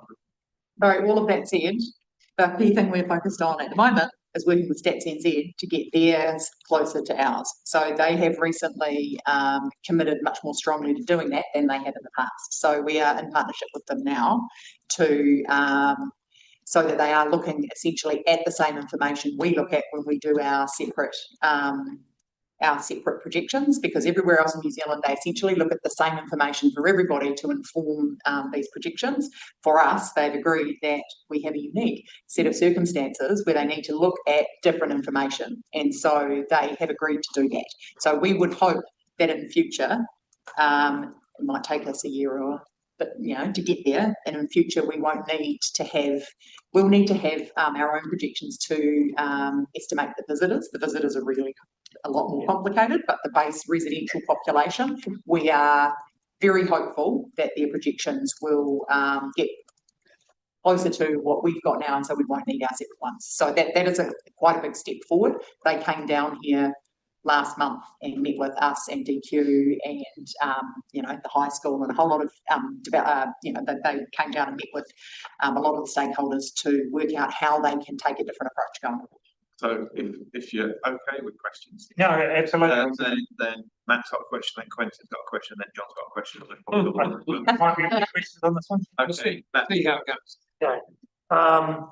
Firstly, how do we bake in that relationship with Stats NZ so they don't drop us off once they think everything's fine again? Because that's a slow-moving train wreck. Let's get new people. No, yeah, every time they have a chat, right? Yeah. So look, we've made contact with Stats NZ and their key people in their population projection team. We want that relationship to be ongoing, so we will catch up with them specifically on a regular basis so that they know what's going on. We can inform them exactly where growth is actually going. the rate where growth is probably likely to go next, which is the part that don't know. They don't know where the next have of the range is going to be. So getting them to upskill that quickly, and to work with how they sort of calculate these predictions to actually say where things may be a little bit off, and for us to actually sort of understand where they're coming from as well, so that we can actually get this into a much better relationship. So this is going to be a partnership. We're going to have a lot more ongoing discussions with them, rather than probably sitting back and just going, "This don't work." Yeah. It could also get baked into their methodology on their side, like that. Yeah. This isn't just done by people. There's a, you know, they've got a big machine on their side. Yeah. And if we can get this embedded over multiple cycles, then it should remain embedded. We'll just have to keep an eye on when the people change to make sure they know that it's us they need to be talking to when they do that. Because there was critical data missing. That if they had it in their stats, they would have been a lot closer to our numbers. Second part of that question is looking back, knowing what the stats were for the last 30 years, how does that relate to them catching up with funding for the district? It doesn't. No, you've been going central government. It doesn't. Will they rely on the stats? Well, all the government departments, so this is one of the issues, is a lot of government departments look at this instead of our numbers. But what they will look at these now, and there'll be a sudden bigger gap than what they thought there was, which should drive more investment on their side, because it would look like a bigger need. You would hope. You would hope. Quentin. Yeah, and I just wanted to, I suppose, this isn't new. This came about through, you know, the original case for the visitor levy, the urban growth partnership, the first version of the spatial plan. All these things have driven a reevaluation. It's a long time coming. We've done a lot of work over many years to get to a more mature projection. Now, that all said, you know, we've had some traction with things like Ministry of Education through that process, but not so much with health until now. So there's been a lag. Some have adopted our numbers, some haven't. So, but you know, there's no question that the under projection resulted in underinvestment. The problem we have now is when you've got, we know we're going to get to whatever number it is, say 60,000 or 70,000. We know we're going to get there. And we know we're going to get there fast. Whether it happens in whatever 2031 or 2036 doesn't actually matter that much. Yeah. And this is the bit the government have really forget, because zero investment in 2035 versus 2040 is still a massive problem. Mm-hmm. And that's effectively where we're at. You know, zero investment in health, zero investment in roading, zero investment in, you know, in schooling, or, you know, as I said, at one area we've probably made a little bit of ground is still a massive problem. So we've been challenged really heavily through the last LTP and through the spatial plan around, are these numbers accurate? And we get lose sleep over whether we've got them exactly right. There's nothing more certain is these will be wrong. It's just a matter of how wrong they are. And we will get to those numbers. It's just a matter of how quickly. And so we don't lose sight of the fact that, yeah, the investment's required regardless whether it's plus or minus 5 years. Yeah, so we're working on some work now in terms of helping to support you through the long-term plan around the projections, and a bit more detailed work around the implications of growth in areas. And so that hopefully when you're making decisions in the long-term plan, that you actually sort of know the full picture and kind of go, okay, if I do X, it will have an impact on Y. And that you're as informed as much as you can, so that those decisions that you're making can be as optimal as possible. So we are hoping to bring that view through as part of the infrastructure strategy growth theme decision area. Yeah, because we had this conversation on the community environments committee, and we're basically trying to reach zero as our goal, because we're in such a deficit that, you know, to be proactive would be hundreds of millions of investment in terms of reaching adequate levels of service. So the sentiment's not lost. I have another question that may not be relevant here, so I might keep on with the presentation and ask. Okay, John had a question, and I've got one as well. Cool, thank you. I'll make an observation. I don't know how realistic we are collectively thinking that if we had better stats earlier that we would have got any more funding from any central government. I think possibly being a bit optimistic there. Okay. But it does create, you know, question. No, that was an observation. My first question, how much is a construction multiplier applied to this? Because particularly with fast tracks, because we're seeing part of the economic argument for the fast tracks is all the additional jobs that will be created while they're building the stuff that we don't even need anyway. That's a fascinating question. So for these projections, stats use basically its birth, death, and migration, both international and internal migration. There isn't any economic sort of factor in there. Basically, stats work from a national projection down to a subnational projection, down to sort of more details. It uses those factors as the determination for population projection. In terms of the economic factor to it, I actually had an economist actually ring me up to actually say no one has tested those as part of the fast track, and he is questioning why, because some of what has been proposed in fast tracks may not actually necessarily be regional growth. Well, it may actually just be a national benefit. It may only just be the district level. But because no one tested it with the panels, no one has actually asked the question. Maybe they read one or two elected statements. Notwithstanding it might be, the growth might be relatively consistent and we're just putting it in the wrong areas might be the problem with that. Okay, so that's really not, thank you, not good, but thank you for the answer.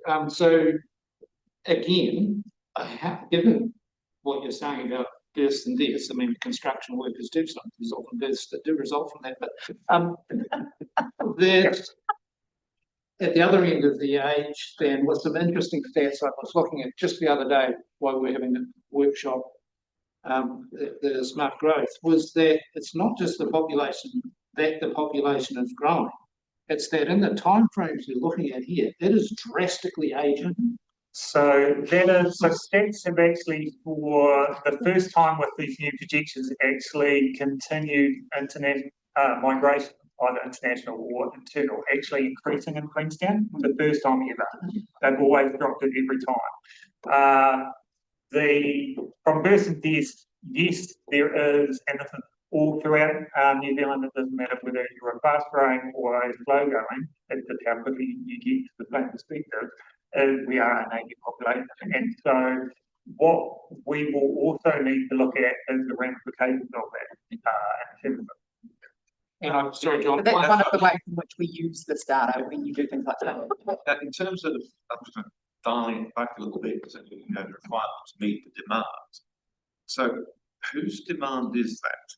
Is it as long as there's developers who want to come and build here because the rest of the country's gone flatline, is that the demand that we have to make? So what is the why behind the demand that we're trying to quantify meet? So this is that interesting perspective which I said about expected demand. Yeah. And so basically it's based on the assumptions that you see at the moment. They can change over time. And so the next time we do a capacity assessment, that can change the demand profile, whether that goes up, down, left, or right. And most of our, in fact, almost all of our sort of growth is in the migration state. A lot of it around international. If there are changes of policy by central government, they will have an impact. If we have an event like COVID, that will have an impact. And that did have an impact in terms of what happened in projections moving forward. So we are subject to looking at it from what we see now. And when there's a change of an assumption, that needs to get factored into the next time we do this 3-year. So can we just clarify though, the demand is the population projection. Yes. We call it demand projection. Yes. It's not developer demand. Correct. So when the expected demand we have to meet is we have to meet the projected demand for housing, which is indicated by these population projections. It's a market-driven demand, not a supply-driven. Yeah, it's not about the developers, but it's about the population projections. That comes from the supply side. Now, whether we assume that market-driven demand is the correct way is a different story, but this is what the market, and in the global sense, drives. Yeah. Well, I guess if you even back away from thinking about it as a market, what you're saying is we are projecting that we're going to have this population. that population needs to live somewhere, so we have to ensure that enough houses are built to meet the needs of that population. And I'm which using is that as the market. The people that I'm not using it. the people who are moving into our population are here because they're building houses for the people who are moving into our population. So Yeah, it is what we've got. yes. So what is that demand? You know, is it self-fulfilling, which it seems to be? Well, yeah. Would be a good time to move on. All right. That's it, that's not, yeah. Have a look at Shane. Right. That's all right. The supply side. So basically, under the HBA, we need to look at a few things. So from a supply side, we need to look at different locations. So it's not just at a Queensland district level, it's not just at a ward level, it is actually at a specific location level. So it is like North Lake, it is like Frankton, like Queenstown Central, it's like London, it's like, so it's those types, it is like our rural areas. We look at our rural areas as well in terms of urban, but we report on urban areas. We obviously need to look at existing areas and our new greenfield areas and priority development areas that we have in our spatial plan as well. From a typology point of view, we need to look at the MPSUD states standalone dwellings and attached dwellings. Whatever those are, that is the definition in terms of it's standalone or attached. And again, we need to look at it from short, medium, and long term. What some people call the avocado diagram, which is those circles, and they are not to scale for Queenstown, so they'd be very different for Queenstown, is effectively you have 4 levels that you need to go down. So you have the district plan level, which is set by the district plan in terms of lot sizes and rules within each zone. We have our infrastructure ready, which is in our long-term plan and infrastructure strategy. We then do a commercially feasible test, which is effectively a profit margin for developers. If it hits a specific threshold, then that is determined as feasible. And then there is what's called reasonably expected to be realised, which is a developer may have development of 1,000 lots, they're never going to put 1,000 lots all on the market at the same time. They're going to stagger that over time. So they may be 100 lots per stage. And so over the 10 years, we have to factor in those 100 lots over that time. So that's what that sort of means from a residential point of view. We move on to the next slide. We do a very similar thing for business. Business is probably the hardest thing to actually figure out from a capability, a capacity point of view, because you can do lots of things.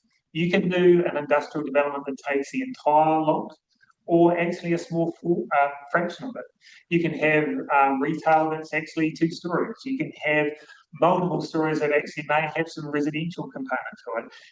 There is a lot more nuance to this, and so a lot of it is a lot more assumptions than what is the housing, because housing is so well defined in our district plan.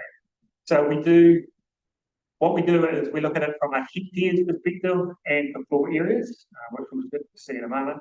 And again, we do it over that short, medium, and long term sort of approach. So we'll take the next slide.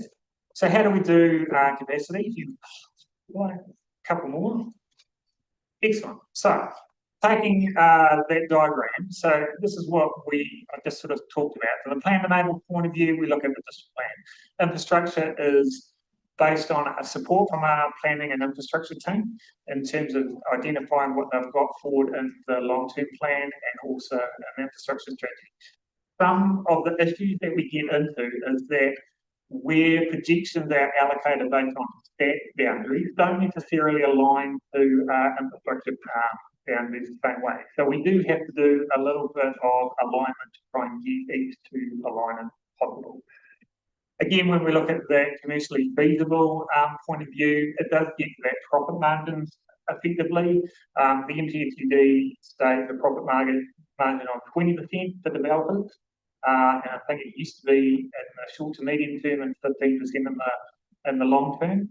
But that has sort of been the universal approach used by most councils for all of their assessment. There will be a variety of profitability within districts.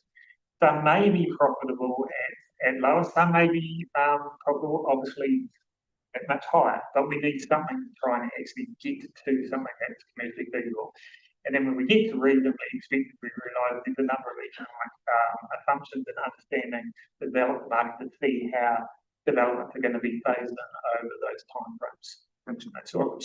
Yeah, thank you. I just wanted to touch on that commercially, that profit margin thing, because we did an enormous amount of work when we were doing the inclusionary zoning plan change, and most of the councillors won't have seen that, but basically there's some really interesting charts. It'd be interesting to dig those up around what the actual average margin is for in the district and the for developers. And what that data tells you is there's effectively no relationship at all between cost of developing and cost of sale of sections. And we need to be really careful that and the reason for that is that some of those landowners have owned the land since it was cost them $500,000 for 1,000 hectares. Yep. And some of them have bought it at retail prices of today. And there's, you know, obviously the cost per hectare of what the land owes them is completely different, depending on how long they've owned it, how they acquired it, how long, you know, whether it's been in the family for 2 generations or whatever. So I just wanted to point that out because it's a really misleading thing. And you know, just to reinforce that point, there is absolutely no relationship between cost of development and value of land that's sold. And I remember when we first did this in Greater Christchurch, we tried to actually figure that out. It was a slippery slope to try and go back and find all of that information around who sold something to when, what the price was, and how that might sort of relate to what's going on now. So I completely agree, Councillor. It is an assessment. It's not perfect, but it does give a little understanding around, I suppose, what the market. The point we take away from that is that developers won't develop if there isn't a return on investment. Correct. And that's you know, that's a constraint, not a driving principle. So it's a constraint. Well, that's why it's assessed here, I think. Yeah. I think correct me if I'm wrong, one of the key reasons this is in, one of the key ways we dip into other places is that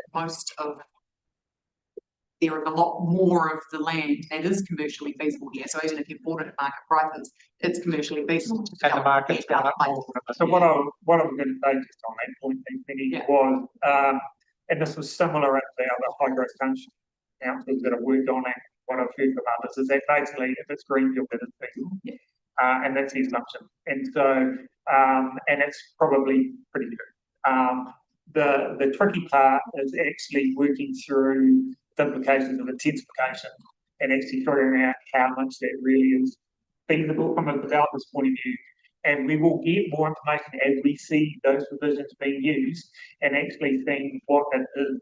And I know, for example, and given the bid, there was a lot more uptake of intensification and projects coming out of the earthquakes because there was an insurance claims that they got, which means that made it feasible and they would actually did it. So that was a trigger for that. I'm not saying that's what you need to do for that, but what I'm saying is that was an example of actually going, okay, the market's changed in terms of that. Cameron, when you were worked with you before, so that reminded me. Greater Christchurch strategy though. So how much of what we're talking about here could be better planned for and managed, and the regional deal is providing for some of that. If we took into account most of Central Otago and parts of Northern Southland to look at an actual economy rather than a subset of one that is Queenstown Lake. So using sort of the example of sort of Christchurch, I think it's sort of similar, is that you can see a lot of similarities, and you could say that demand could be interchangeable. Equally, you could say that actually certain people want to be in a certain area and will not go to where you might think they might go. So to give an example, you might say people want to go to actually Queenstown, but actually they prefer Cromwell. Yeah. And so you can't shift demand because of, oh, well, we've got heaps of supply in Queenstown, we have heaps of supply in Cromwell, so the demand can go there. Actually, I don't want to live there. And so that's not demand.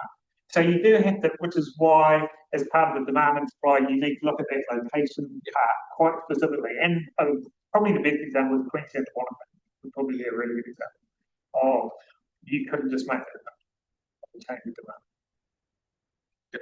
demand. Thank you.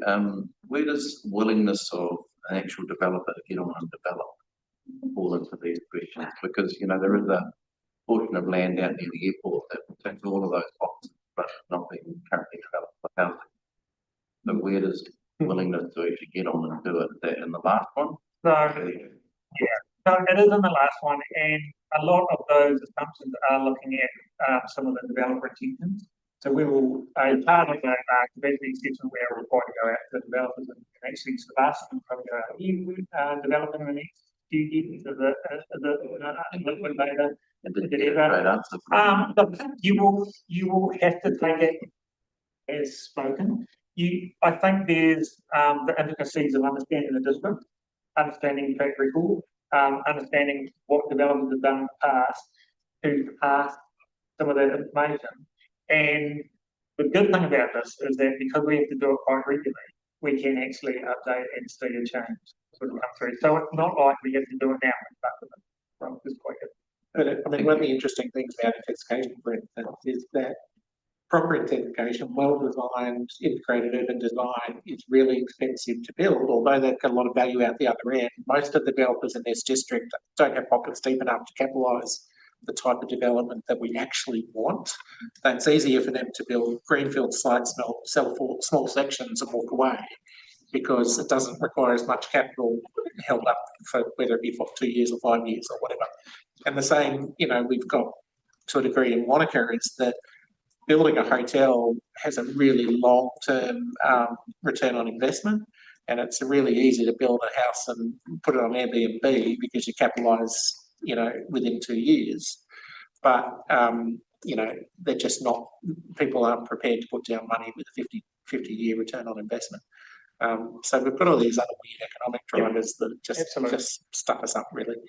And you look at, you know, the Wanaka Town Centre, the Queenstown Town Centre, the long-term expensive investments just haven't come for a long, long time. I mean, there's been no, you know, there's been 3 buildings built in 20 years in the Wanaka Town Centre or something. That's ridiculous. Yeah. Go to give that question. Yeah. Constantly, you want to get to the presentation, sorry. Given that, you know, we know all of these things, are we able to then use this information to implement sticks, essentially, to drive development in the right areas and not in the other? Well, one of the things I was going to say as part of this today was this capacity assessment is the precursor to the FDS, or the spatial planning process. And so in the back of your mind, when you actually see the assessment saying we've got a shortfall here, or we've got multiple shortfalls, then as we're doing the spatial plan, we need to look at what is appropriate as part of where should that be located, how big it is, what kind of density should it be, and have that conversation with the community. In terms of the extracurricular activities that have been put forward through the RMA around fast track sort of processes, that are always going to challenge that. Recently went to the planning conference, and where the minister was sort of making suggestions that maybe if we won't need fast track, if the planning process that's being put forward is going to be that far. Now, that could be what occurs. No, but there are always things, and being in sort of planning for 18 years, there are always things that come along that try to use things. From our point of view, it's trying to get ahead of the game. So it's trying to actually go, okay, we have a shortfall, we're trying to put it in place, and going through our district plan processes and an LTP process to actually get it in place. And then if something comes along that is outside of that, then that's a conversation about what council is willing to do to support it. Moving forward, and the provision of infrastructure. And that's the conversations you need to think about as you're sort of working through those processes that factor in those applications. Yeah, the LTP as well. And the LTP, annual plan, district planning process, all of those things. So I guess it's probably technically true. We have to have enough infrastructure ready land to show that we are responding to the projected population increases. But where you invest that in putting that infrastructure will drive where the development happens, particularly if it's water infrastructure. Yeah. So that's where the link between our growth investment direction for the next 3, 10, 30 years, and linking that to the water services strategy and the water services entities investment program is really important. Because you need water before you can go. Fast track kind of undermines that because they can do it with their own. Yeah, I guess my second question I was just going to ask earlier, and you sort of referenced as part of being a too, the future development strategy. So previously there was a call for sites. Yeah. And then it's my understanding, like with the Mount Island developments, I was like, why didn't you go to call for sites future development strategy? That was hey developers, you give us our ideas, we'll see what sort of we can fit in. Is it just a change of government that's then disrupted that? Well, I think we were all ready to implement the last RMA reform. Then the government changed. They took it out, went back to the RMA. Now we've got a new bill. All of the I's, T's, and I's dotted haven't occurred quite yet, so we don't know the full implications of what do we need to do as part of the spatial plan. We know we have to do a spatial plan, so it will probably sort of suggest a process like a call to sites or some other mechanism to actually sort of entertain those kind of approaches from the market to actually say to us, well, where do you want to go? You probably, what was probably ironic is a lot of call to sites have started to be fast tracks. That's sort of what so this is that kind of chicken and egg as well. And we did that, and then previously fast tracks and previously SHAs. Yeah, so it's probably, I've said chicken and egg multiple times, and it very much so. It's some of these processes. I think when I've seen it work really well is that councils in alignment in terms of when we go through these processes, then we implement them as quickly as we can through the mechanism that we've got. And so we can get ahead of the game to actually say to any fast track proposals that it's actually, we have already got capacity. We have now zoned another 2 or 3 additional areas. We have got that infrastructure in place. It is the most efficient way of providing infrastructure rather than just extending it further out and further out and further out and having probably a greater cost of life impact in terms of, which hasn't really been assessed in those fast tracks, in terms of you can service it now, 30 years from now, if you're having to put in your own wastewater treatment plants and others, and they need to be upgraded or refurbished with new pipes or new pumping stations in place, that's on the landowners, not potentially council. And people aren't aware of that with their purchasing land right now. So that's the kind of discussion we need to have. One really quick things to say, that we were looking at getting or needed to get this HBA before we could then do the FGS, but the timing with the new legislation as such will work towards that. I really think, given that we've got really tight 10 minutes and we haven't actually shown you the shiny tool that we've got yet, I'll ask Cameron to keep on going so we can do a little bit more, please. So I'll just run through this really quickly. The biggest part that I wanted to say to you today was this tool is largely static. It is based on the assumptions we had based on when we did the assessment, which was 2025. So it is using those as a fixed term assumptions. I've listed a number of economic assumptions that were included in the model. I wanted to just highlight the development contributions and consent fees were as they were at 2025.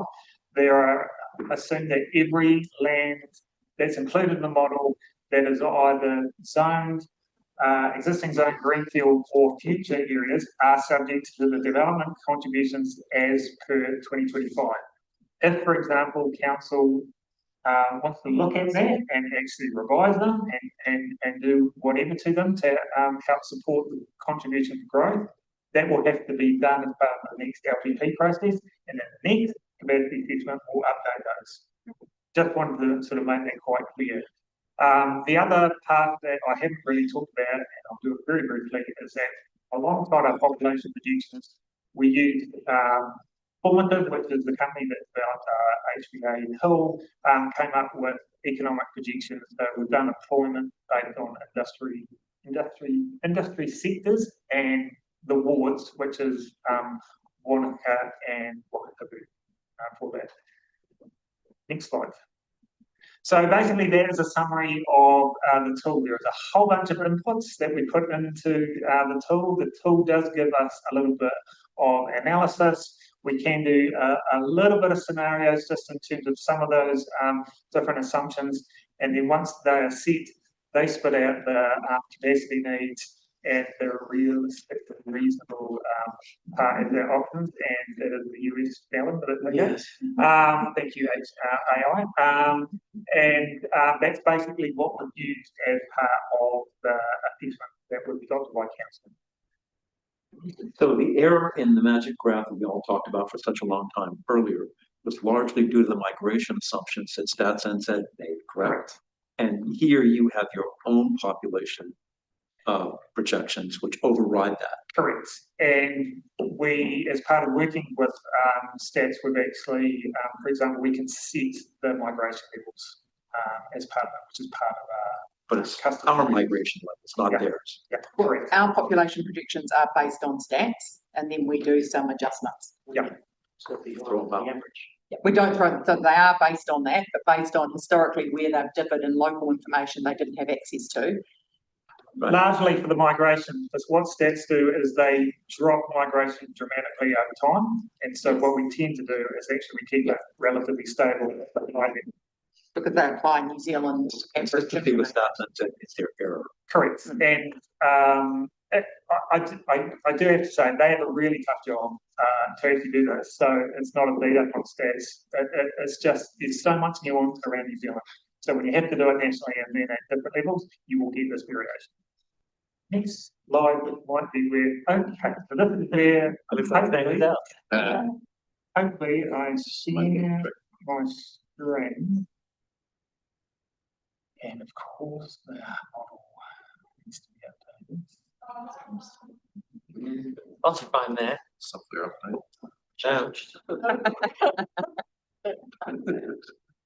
Your point, Quentin, you see like SHA was, fast track, they've been call for sites are sort of the same thing. I guess what I've learned is everyone wants to cut corners and they're all motivated by margins and profits. It's human nature to try and get a bunch of good out of it. Now that's the mental one, but is it all just motivated by money? No, not all. You can sometimes get good people who are doing it for the well-being of it, but if you want to rely on a system that's going to provide the outcome, it has to be financial. To my point, if we're not using this to make doing the easy thing cheap and doing the hard thing really, really expensive, I don't think we're going to get anywhere. Because we need to change the system to make sure that the incentives are there.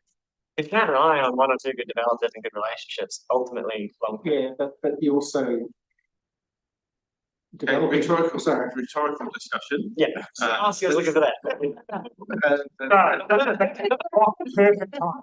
I think your question, Councillor, is really relevant, and I think that's part of your decision making as part of understanding this and kind of going, okay, what does it mean? Yeah. Because this is what this tool just does. It's kind of going, oh my god, we have this.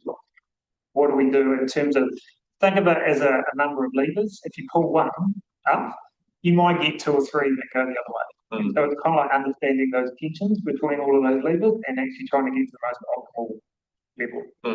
So look, I will briefly go through the model. The model looks at basically two things. It comes up with this dashboard.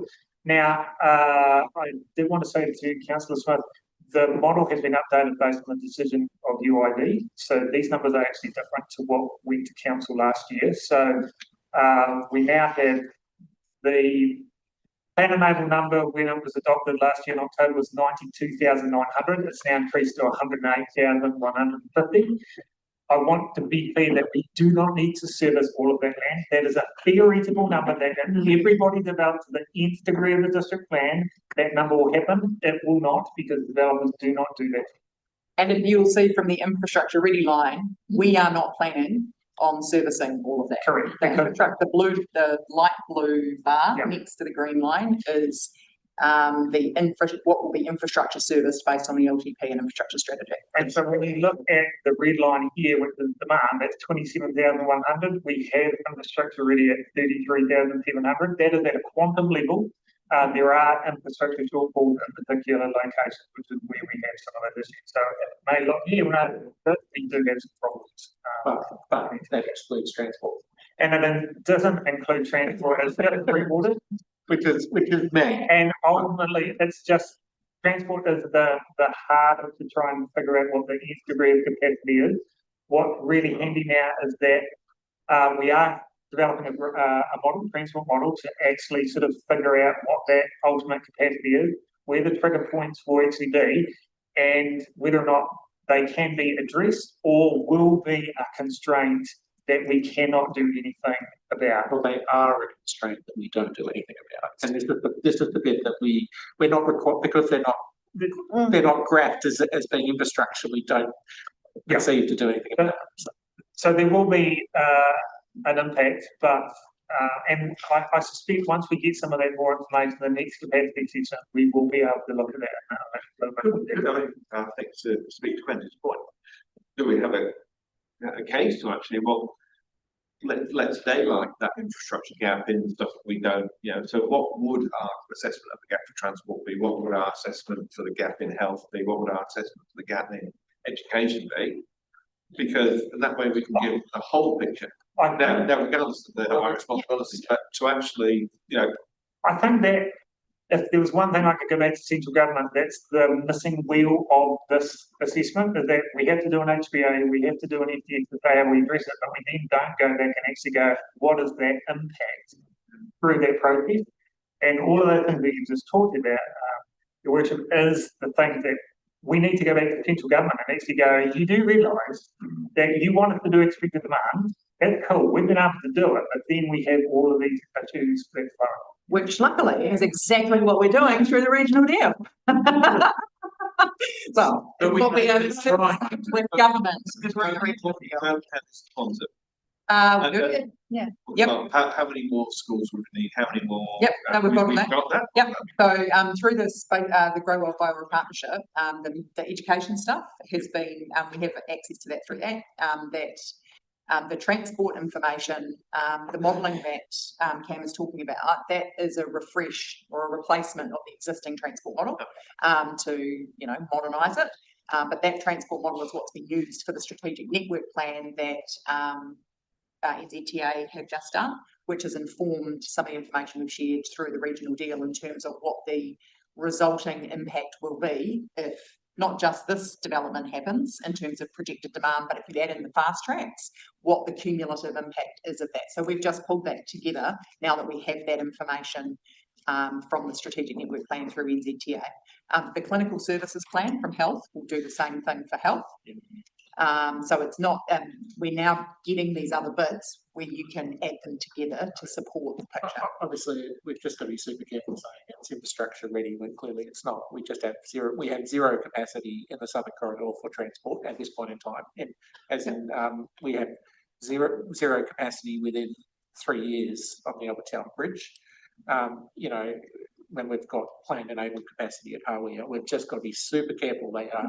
It's just nonsense to say that transport doesn't matter for infrastructure, because that and this is what we're being asked to do. I think that's probably the next level of detail that we need to actually sort of use, because when you look at the fast track for RCL transport, the panel really didn't consider it an issue. Which was kind of like, it was NZTA came in and provided evidence, and it just wasn't a determining factor for the panel to actually go, oh, we should do that. And so that's the part, it's kind of like just adding to the assessment and adding to our understanding to actually do that. I won't say too much more, but I mean, as I've said before, for me, this is old-fashioned resource management. You have a resource, you have to manage it. You know the limitation. Infrastructure is one of those things. If you don't have the resource, you can't provide the growth. It's just insane that we're regardless of the fact that it's closer to our demand, we're also got planned enabled capacity 3 times that which we even need. So that has been very helpful for us in the regional deal story, because it is clear evidence that the government's going to housing growth policy of, if you zone the land and make it available, then houses will get built and the price will come down. And so essentially, that's part of what we've been, it's not a secret, no, that's all part of our public statements on these things, is that we have provided a significant amount of, in terms of what people could go and build right now is huge, and it has not resulted in affordable housing. It has resulted, well, it has assisted with a large amount of development, as you were referring to before, with the increases in building consents.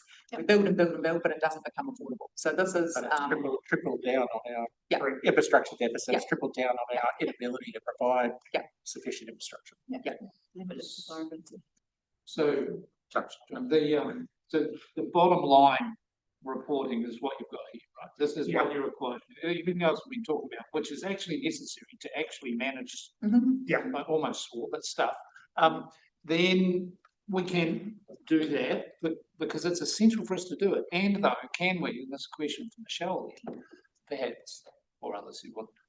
Could we also reflect those realities? Because the sort of myths about build it or provide for it and the builders will come. If we reflect the reality, not just projection, consequences are in the LTP, that helps put a much bigger, a more clearer picture of where we're going. So that's what you should be saying through the infrastructure strategy and the LTP. Because this is a thing we have to do. It meets legislative requirements. It is by no means the whole picture. No. And so that's what you guys need to keep in mind, is that this is just part of the picture. Why can't we put more of that picture? We've got the data. Why don't we do that? The data's not quite as quantitative as this, and even this takes a long time to pull together. We are consistent in terms of any of our submissions to central government in terms of the work that they're doing, saying it doesn't work in terms of the supply and demand down here. We have consistently, for the 20 years I've been working in this district, we've had a surplus of zone capacity. It's been there and it has done nothing for affordability. So we consistently make that message really clear. What I wanted to briefly show and have to take some questions was the model. We can look at demand, which you're seeing on the screen now. We can actually change it to capacity. We can then choose a location. I'm just going to, for time, take Albertown. We can then drill down into all of the zones that are within Albertown, look at the plan enabled capacity, look at the infrastructure ready, look at the commercially feasible, look at the realistically to be realised. So we have that for all of the areas broken down. We can change some of those assumptions in the model just to do some scenario testing. If we were going to say, let's do a plan change, if we were to do X, what would be the change? We can do one-off changes just to actually tease that out. But a lot of the assumptions are very built into the model, and we don't have that access to with consultant, formative, and we ask them to do some changes if we need to. But we have quite a lot of information now at detail level to the point where it's mapped, and I won't show you because it takes a bit to load, but we have mapped it to GIS, and we can look at parcel level data, and we can select any parcel you might like in the district to actually see what it would show from their capacity point of view. So the tool is quite useful. It is helping you to make better informed decisions. And that's the biggest task coming out of the capacity assessment, and especially for the long-term planning. And I think one of the things that we've pulled together for the regional deal is a visual graphic of the fast tracks and the cumulative impact for transport of this growth plus fast tracks. But looking at that, we have what Anita and I are now thinking is to inform the infrastructure strategy LTP type conversations. I think we'll build on that so we can show all those other infrastructure constraints so that you can see the whole picture. So that will be building on what Cam's talking about there, talking about all those different factors, but we'll try and present it in a visual way so that you can see what it means for investment and future growth. We have one more slide, I think we should probably wrap this up, and then happy to take any more questions that you might have. Probably the way to finish this one off. Will you think let's transition back to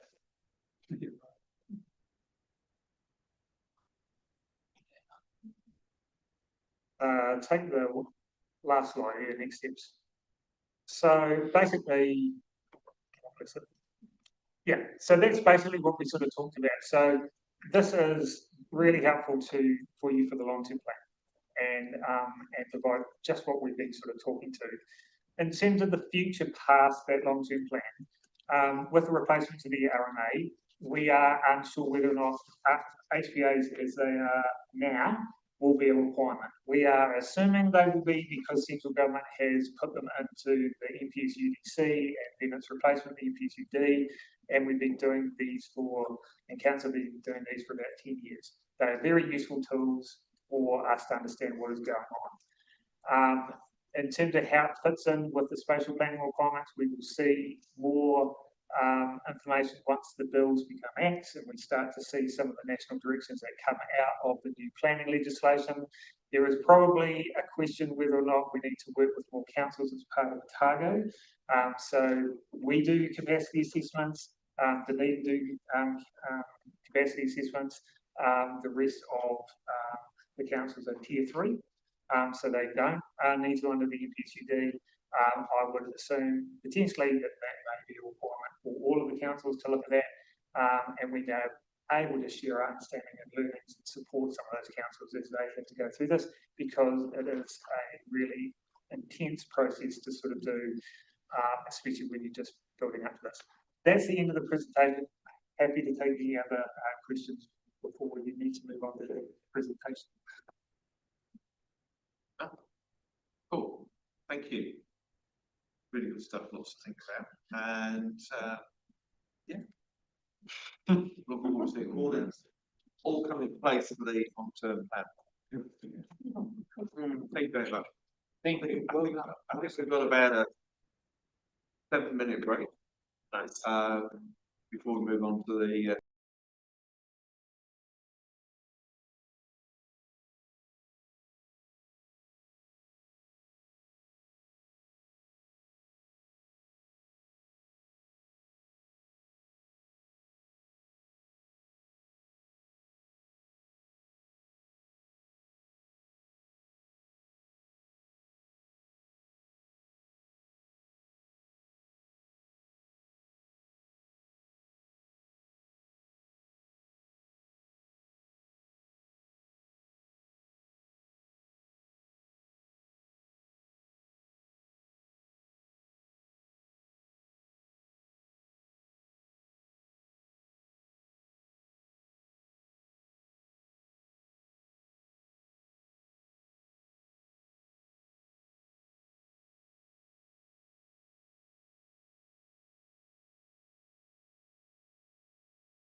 What is yours?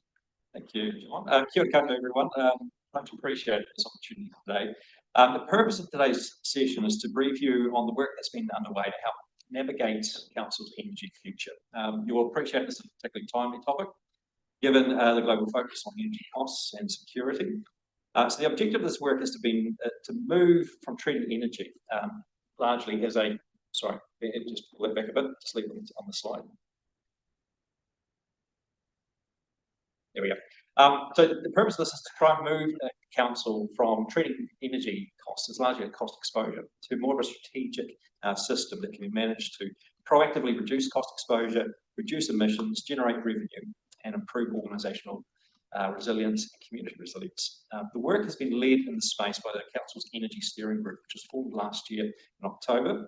And there was a cross-functional group that came together to look at the portfolio of energy projects the Council is working on, to try and better understand how they can be incorporated into an interconnected system, and to give context to it within the rapidly evolving local energy market. So to guide the development of the system, the Energy Group has looked at forming what we call a strategic energy roadmap. And today we're going to give you an early review of this energy roadmap, the work that's been happening to try and provide context to the various projects that are happening, to look at the sequencing and timing of the projects that are in front of us, and to try and make sure that we are looking towards the future with regards to the opportunity that exists around leveraging Council's energy system. So today's workshop item, we've provided a briefing memo that goes into a bit more detailed information with regards to the various projects that are underway. But we've also got this slide deck that we'll be talking you through today. So we'll just be very quickly walking through this. We're pitching this as a communication tool to help give context to the opportunity that we're seeing, to give information with regards to how we are looking to structure the roadmap. And for today's session, we're really looking just to get, I guess, early engagement with you as members, seeking discussion on it, and answering any questions that may support future decision making. So very quickly, Ben, we'll walk through it. So why does this matter? Simply put, Council has got one of the largest electricity footprints within the district. There's about 21 gigawatt hours of electricity and energy that Council uses each year, which makes it the largest or one of the largest consumers. That's about a $6 million spend that we have across Council, with 80% of that concentrated into about 25 to 30 sites across the organisation. We also have high levels of LPG usage, and those are really concentrated into the two sites, one at the Recreation Centre and the Queenstown Events Centre. Next slide, Ben. At the same time, we are sitting at the epicentre of a local energy transition. There are large strategic changes that are afoot. One of those relates to the Energising Queenstown program, which you guys have received a briefing from Transpower, Aurora and PowerNet on. Now that represents a significant future infrastructure upgrade. And we are looking at potentially the reality of high costs being put onto local consumers and residents from that infrastructure investment, but with an equal opportunity to defer that through the accelerated rollout of solar and batteries that start to kind of flatten the curve of peak demand in this district. At the same time, there's a regional deal looking to accelerate the rollout of solar and batteries and looking at the opportunities to build greater resilience within the district. Next slide, Ben. At the same time, right here and now, the rules around electricity use are changing. So we're moving more towards a situation where peak demand is being penalised and flexibility is being rewarded. So in simple terms, if you're using electricity in the wrong periods of the day, the costs of that are going significantly increasing. And if you are taking proactive steps to shift that demand into other periods of the day, you're going to be rewarded for it. So Aurora are on the forefront of some of this market shift. We are going to see it roll out across the country in the coming years. But at the moment, as of 1st of April this year, the line network charges associated with this new regime are in place. We are seeing significant increases in costs, with up to 50% increase in line network charges to some of our major sites. And we're also seeing this opening opportunity around the flex market, where as a large electricity consumer, you can be a flexible resource owner. You can work in partnership with flexibility service providers to work then with the local EPB, Aurora, to be rewarded around how you shift and use that demand, particularly throughout the winter periods. So this new system and this new market opportunity is evolving. We are seeing some quite significant investments for this coming winter. And council sits at the forefront of that around, well, how do we best utilise our energy demand in that new flex market? So what we've been looking at within the Energy Steering Group is kind of a sequencing and interlocking of the various projects that we have in front of us. One of the most largest pieces of opportunity is with the retailer contract renewal, which is happening, progressing at the moment. So as of September this year, we need to establish new electricity contracts with our retailers. And there's a project team in place who are working through that right now to look at what's the nature of that contract. We do want to look at obviously lowest cost retailer rates, but also what's the strategic opportunity that can be leveraged from that contract. And so particularly that applies to co-investment opportunities, but also looking at the tariffs and the DER friendly rates that go with installing solar and battery opportunities. So that contract negotiation is of significant value. At the same time, we are looking at LPG conversion projects across the aquatics portfolio. And so those are significant projects which you'll be receiving briefings on very soon. And so the technology choice for those and how we set those electricity or the new energy loads up has a quite important part to play in regards to council's offering to the electricity market. As you get both of those two kind of first steps in place, you then have to start to look at what are the opportunities with increased electricity demand and perhaps a more strategic partnership with retailers around those investments in solar and batteries that we can apply across our portfolio. The more we invest in solar and batteries, the more that opens up with regards to participating in flex markets, where revenue can be generated from how that electricity has been used. And that revenue can then be reinvested back into further commercial opportunities or even into community investment as well. So the sequencing of all these projects is quite critical, and it's why a roadmap has been developed to start to see how these things fit together. Okay. So just diving specifically into the electricity contract renewal. This particular contract is up for, I think, September with Roger. So Roger is leading the project for that. There's a number of opportunities and decisions that have been associated with working through that project, particularly around the term that we associate with it. Often it's a 3-year term, but extending that term allows a much larger contract negotiation to be taken forward with the retailers. We also get to have a look at, by departing from the all of government model, we can look at what the strategic benefit that can be associated with that negotiation. The project team is in place for that. We are leveraging the best strategic inputs into that. And so more information on that will be presented to you soon through the CE report that's coming to council. Looking into the aquatics and LPG conversion projects, there is a lot of decisions that go with how we actually change the way in which we heat the water in those sites. But the choice of whether it will be, of the energy choice comes to the forefront of that. Which decisions are we making to move away from LPG, which has a really significant cost exposure to it. So as we work through those and look at the potential of leveraging electricity through heat pumps and other sort of investments, then you can start to look at what that increased energy load looks like, stabilising it, and then looking at those opportunities associated with generating local energy off perhaps the roofs, through solar PV arrays, and then through batteries as well to kind of stabilise that load and participate in the flex market. Because the pool heating has a significant energy footprint with it. And obviously as it goes throughout the day and the boost heating goes with it, the choice of when that occurs and how we best time that with the local energy market is of quite significant strategic opportunity there. Now, to progress and try to de-risk some of the investigation in this space, we are looking at a couple of pilot projects. These all relate to how battery storage can be best used and then fed back into the grid to enable council to kind of leverage its energy consumption. So one of the projects that is being investigated is a pilot of a battery energy storage system, which will be situated in Wanaka.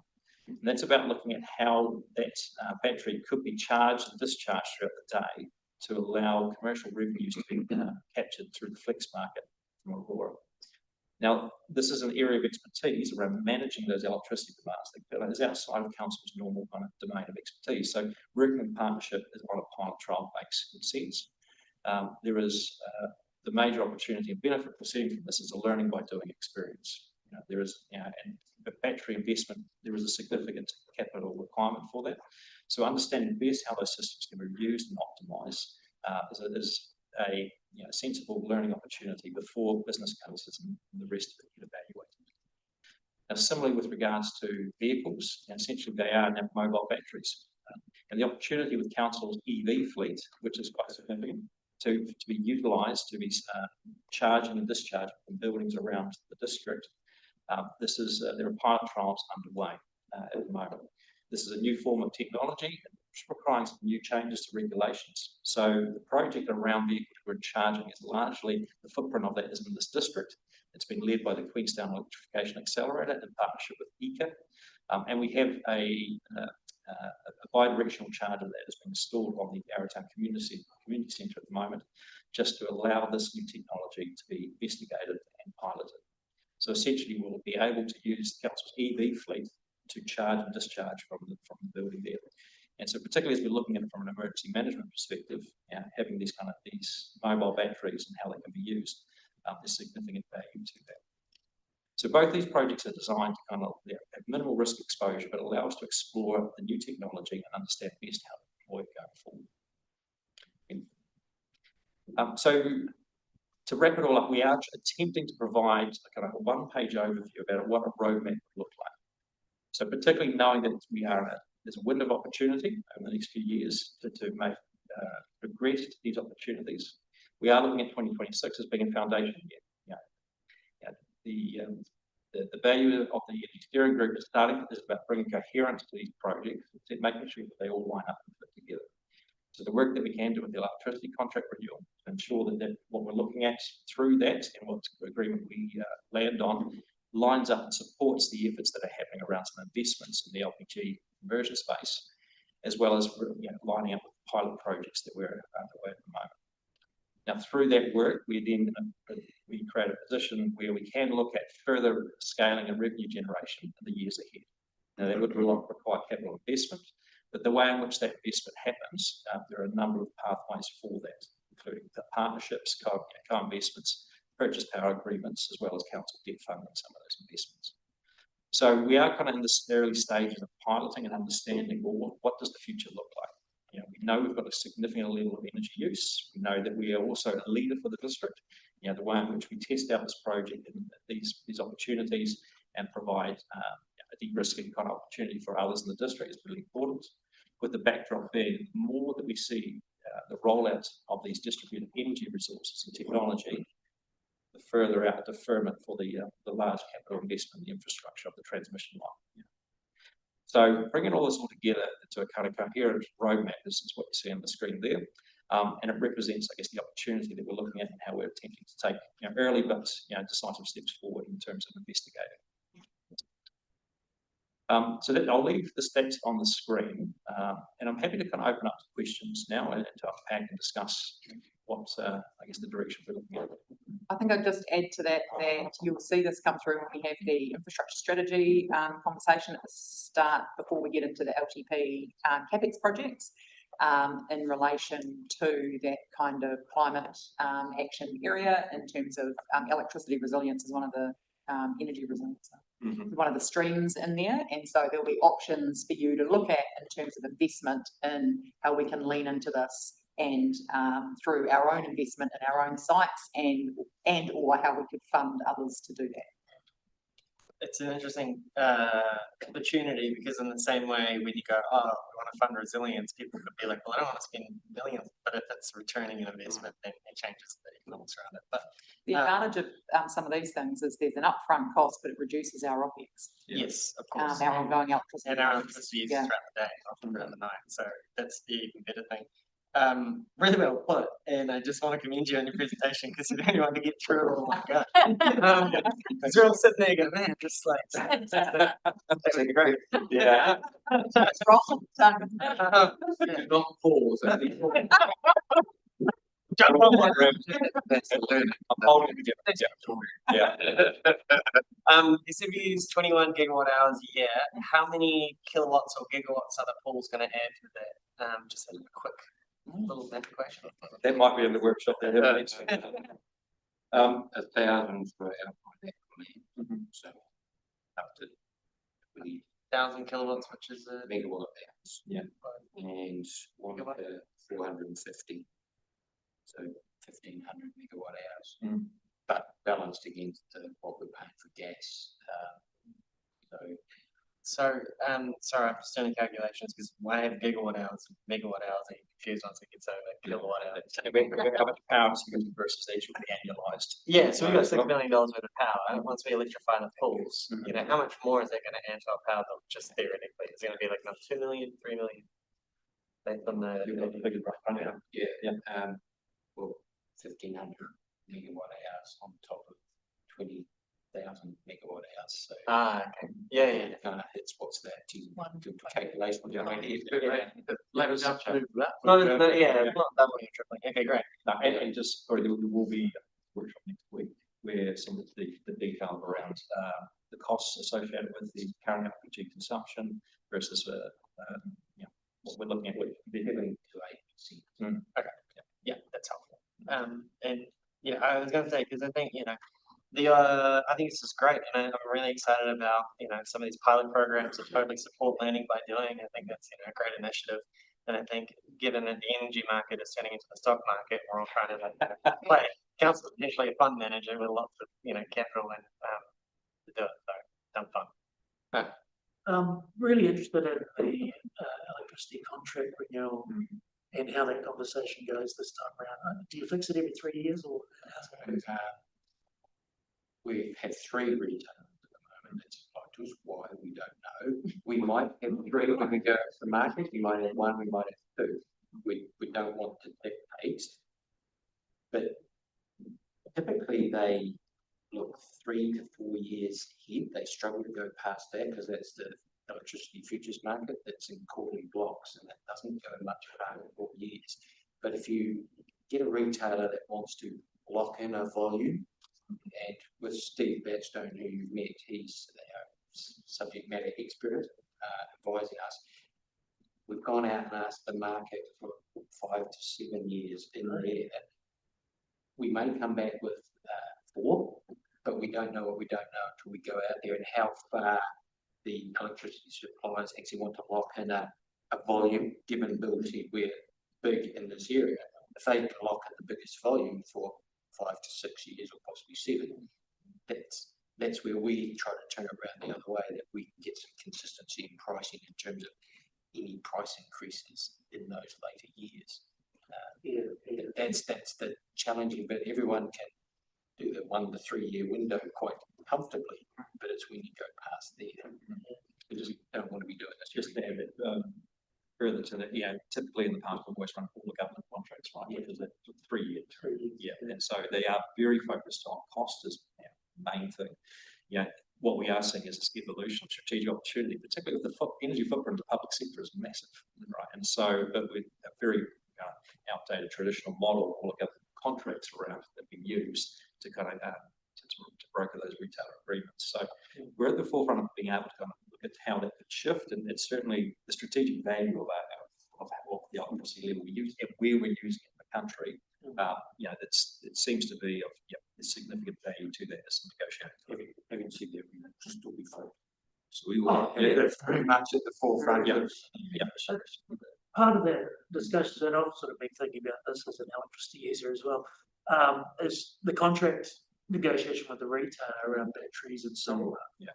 I've always had in the back of my mind how well can you trust a gentailer when it comes to not using as much electricity. So, how does that all work with this new negotiation? And that's where we obviously focus on price first and foremost, and we don't know what the deal was in the detail because I think I described it to Michelle the other day. We don't want to get a hook somewhere that we get 4 or 5 years down the track and then find we're tied into a retailer. We made an agreement around batteries and solar about where that energy would be supplied to. So we'll have a services agreement, but then we'll package all the other initiatives and that into minor works agreements, so we can isolate them so that we know where we're headed. So it's the level of independence from the gentailer. So suddenly, say we're the next 5 years with Meridian and we come to our next renewal and we find that we struggle to get out of that contract because of something we agreed, which we won't. But you really got to have that independence so that you can keep going back with the market.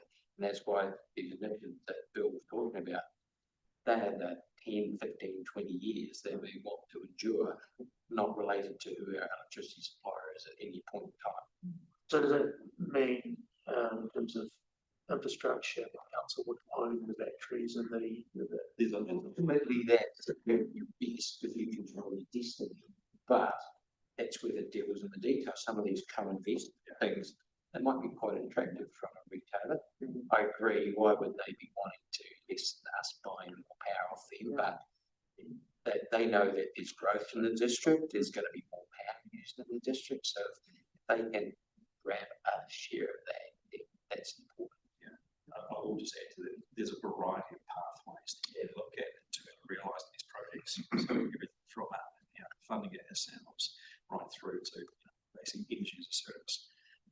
One thing that didn't really pop in the slide there, but it's worth noting, particularly as we talk about LTP, that there is quite a significant funding allocation for the current LTP, but it's 2032. That's nice to know. It's about $6 million. That's quite a lot of capital that's been set in that period. So part of what we're looking at as well, we are in the window of opportunity now. By 2032, a lot of things are going to be changed. How does investment in this space, align up with some of the other priorities of council? What's interesting is it's changing so fast. We only signed off that LTP, 18 months ago? And this wasn't happening. I mean, it was, people were talking about it, but they were, clever people talking about it in theoretical terms. Now, all of a sudden, it's all in front of us. what needs to get handled is the financing bills. Correct. Yeah. I mean, the reason this has become more prevalent is because retailers out there, they have to promote themselves and they want to be your chosen supplier, and they've got to be seen to be doing some of these things that people are asking for, because if they're not, then we're not going to have a discussion with you. You're also seeing at a New Zealand Inc level, I mean, the level of capacity we've got in terms of if we shift their loads around, then the requirements on building the infrastructure will be reduced. So ECA and others have done some significant work to say, look, if we're smarter in terms of how it's not about how much energy we're using, it's actually when we're using it. So just like any peak infrastructure problem, which we've got, roading, Three Waters, electricity is right at the forefront of that as well. So there is a lot of innovation happening. ECA and other RK are also investigating this, RK being the Future Energy Institute. They have a real interest in what's happening down here, and we actually have a funding application with them at the moment for a bit of investment to help support some of those pilot projects. So the learnings that are happening down here will probably be rolled out nationally, and it's through the kind of partnerships that are happening down here where we're seeing that innovation take off. I think just on building on that innovation conversation, we are lucky to have the Queenstown Electrification Accelerator based out of here, Rewiring Aotearoa is based out of here. We've become a bit of a hub for it, as you'll see with the Electrify event coming up next month. Yes. So there are a whole, we're going into this eyes open. There are lots of funding streams, lots of new models emerging. We've had the conversation about the energy trust and how that might play a role. So I think we're in a place to be very, very well advised. It's a very complicated ecosystem, but the Electrify Queenstown have been, there will be showcase for this for the country, and it's likely a lot of discussion, obviously, with an election around energy. There's going to be lots of discussion there. So, being able to talk about, I guess, what we're doing down here, that's what a part of that story. So, a couple of questions. So, is there for the replacement of the gas boilers that they're called? Is that in the annual plan that we're currently? It's underway at the moment. So the project's, yes, it's fully funded current year as well as I guess delivery for the next. Yeah, but so that's already a cost that we're sort of taking into account now. All rating under workshop, I think next week to get into the details. Okay, so that's good. And then the like the 250 kilowatt battery. So I mean, where do you buy those? I mean,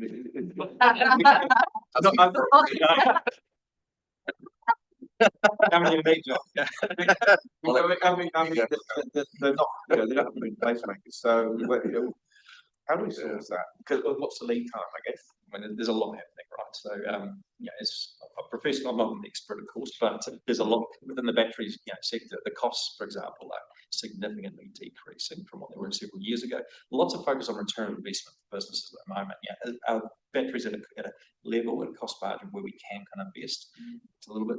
So, about the opportunities with bulk buy and stuff to bring in direct procurement and the regs. So, We are seeing, for example, significant numbers of grid scale batteries going to be deployed in this district in the coming months. And it's, you know, through various organisations who are using the flex market opportunity to really, you know, look at where those investments are. So, you know, there In are. this case, though, we're not procuring the battery, right? We're partnering with We've got an existing supply relationship. they have access to those. Correct. So they're looking at several areas around the country, and they've done that in Wellington at Centre Point. So they're looking at, they really would love to see some deployment down here. There's good reason for it. So at the moment we're framing up that pilot project as a genuine partnership, no capital outlay from us.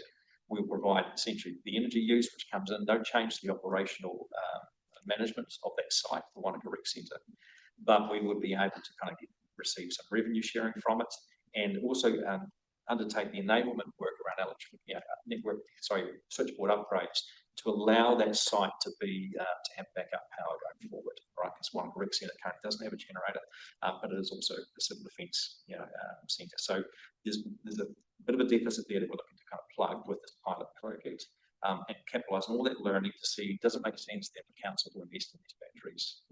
Because we've got a lot of sites largely in the through water space, which we appreciate now. It's something for the water CCO to consider.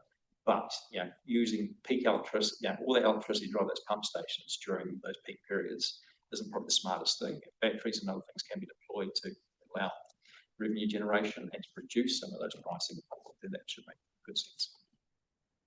I hope that this isn't an infuriating question that comes from ratepayers. Have we considered at any point in this, I realize this is very blue sky, and almost certainly the answer is no, electricity generation from either the wastewater treatment plant or from the pit? I'm aware that those opportunities have been investigated in the past. There's always been a case that doesn't make sense at that current time. At that time, it didn't. But looking at gas capture, for example, from the Victoria Flats, there's a lot that goes into that. At the moment, it's cleared, which seems like a waste. But there's a lot to go into how would you get to it. Do we know that we don't have the scale? Right? I think that is a project that will be investigated as part of under the waste minimisation management plan. Again, when you see the infrastructure strategy, one of the options for future investment, there will be something in there. In fact, I think it's in the current infrastructure strategy about energy capture at the landfill. Yeah. I think it's fair to say that both those technologies, yes, we've looked into points in time. They haven't necessarily, there's a whole world of different energy technologies out there, eco gas, things like that. For us as a council organisation, we want to be in a space where there is a well-developed market if we're moving into an area, and actually this is well developed. It is moving along well. It's based on our existing networks. It's complementing our existing networks and the technologies people have in their homes. So I think that's probably what we've lent into the electrification space, because it's somewhat too hard. It's a conservative step for us as opposed to being leading edge. But we do keep an eye across these various different options, and people are bringing them to us on quite a regular basis. I think we can see Christchurch, they've got a living, breathing example of that from their landfill into the council building, actually, which don't know how well it's performing or whether it's as intended, but it's been in place for a number of years. I think that we are considering it under the waste minimisation management plan more as an emissions reduction gas capture approach rather than for the energy that we create.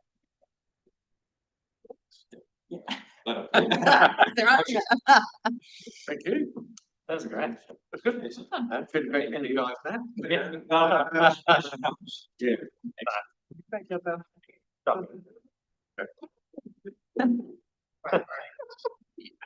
All on one page. Yeah, great.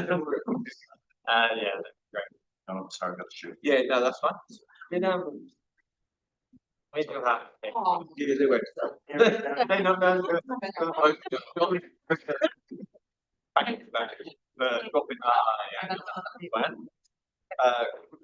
Great to roll away. Roll. We're now on my favourite subject, which is alcohol. You're bringing testers.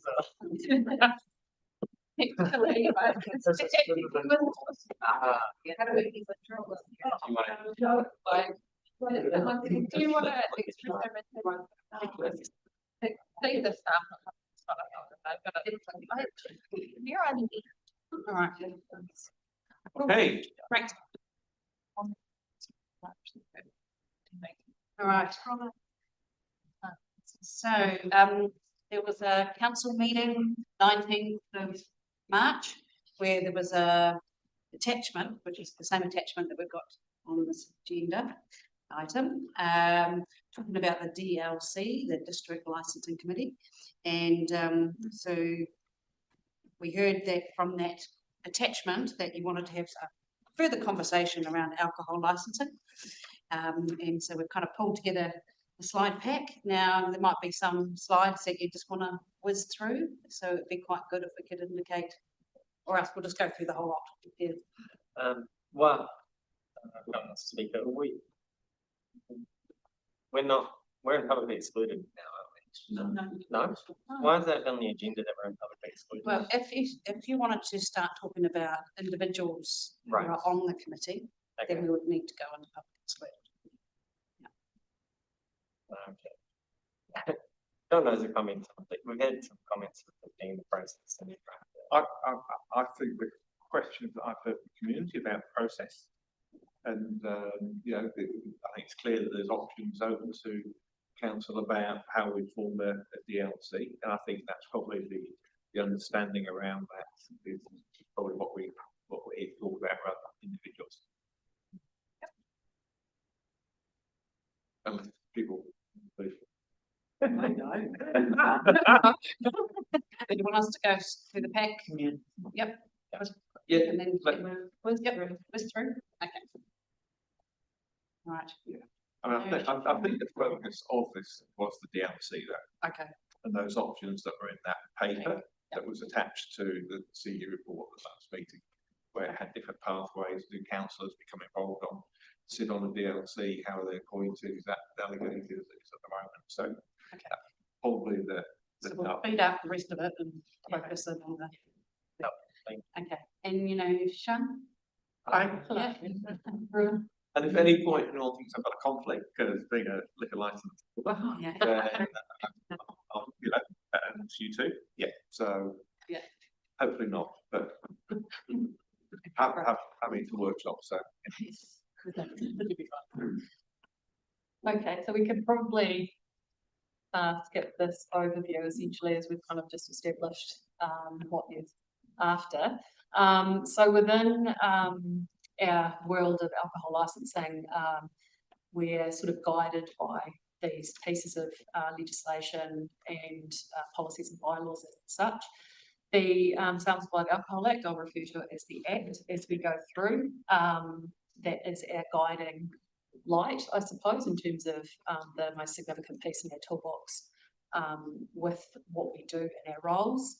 The regulations help feed into the Act and provide some guidance on certain aspects of the legislation and what we have to do in terms of what are the acceptable forms of ID, what do remote sellers need to do, those kinds of things.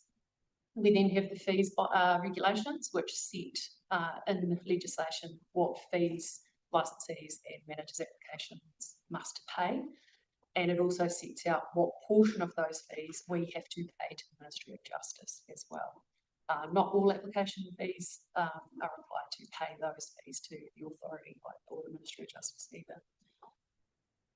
We also have the alcohol-free areas and public places bylaw, which sets out where people can't drink in public and the times, dates and various things around that.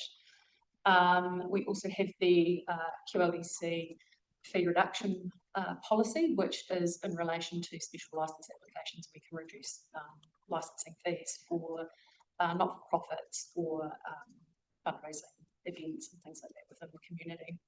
And then we also have a manager's application experience policy, which is our DLC policy. Given the short seasonal nature of some of our businesses, being Ultimate Hikes, for example, or NZ Ski, the standard guidance that's come from the authority in the past is 6 months experience for a manager before they can be given their certificate. We review that on a case-by-case basis. And given the nature of some of these businesses, we'll consider 1 month experience in New Zealand is significant enough, depending on what they've also done overseas as well, for example, and how long they've worked overseas, what qualifications they've got, and then there was an undertaking that will potentially have them sign as well. It's associated with that.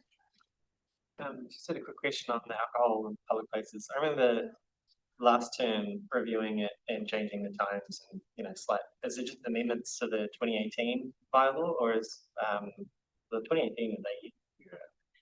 Yes, my dates might be wrong on that. Okay, that's fine. Yeah. I'm certain it was Like 2023, 20. the alcohol free place. Yeah, 24. When we reviewed it. Well, actually, it hasn't taken a review. Oh, here we go. Because we actually did the review inside of 5 years when we did it in 2023. Okay. So it's actually not quarterly review until 2030, but it's obviously the council committee. So is an amendment not a review, or is that just? No, it was. I think it's just 2023.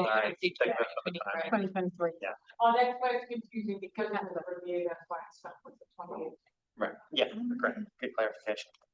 And just because there was some stuff that we knew last week or week before about changes to the act, which means you can now have a beer in a barber shop without having a license. Not quite. Not quite. I will address those points later on though.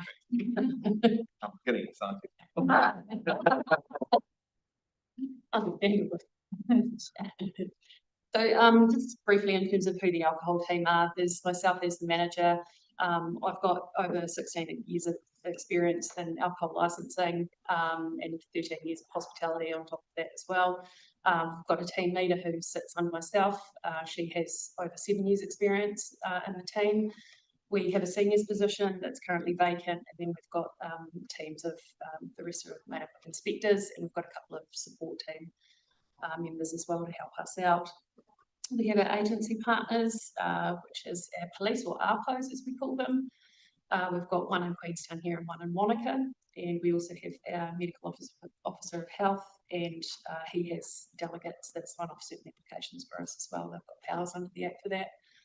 And we also have Fire and Emergency New Zealand, who we get involved with. They also have powers under our legislation as well to close certain premises if there's overloading of capacity, for example. We also have the District Licensing Committee.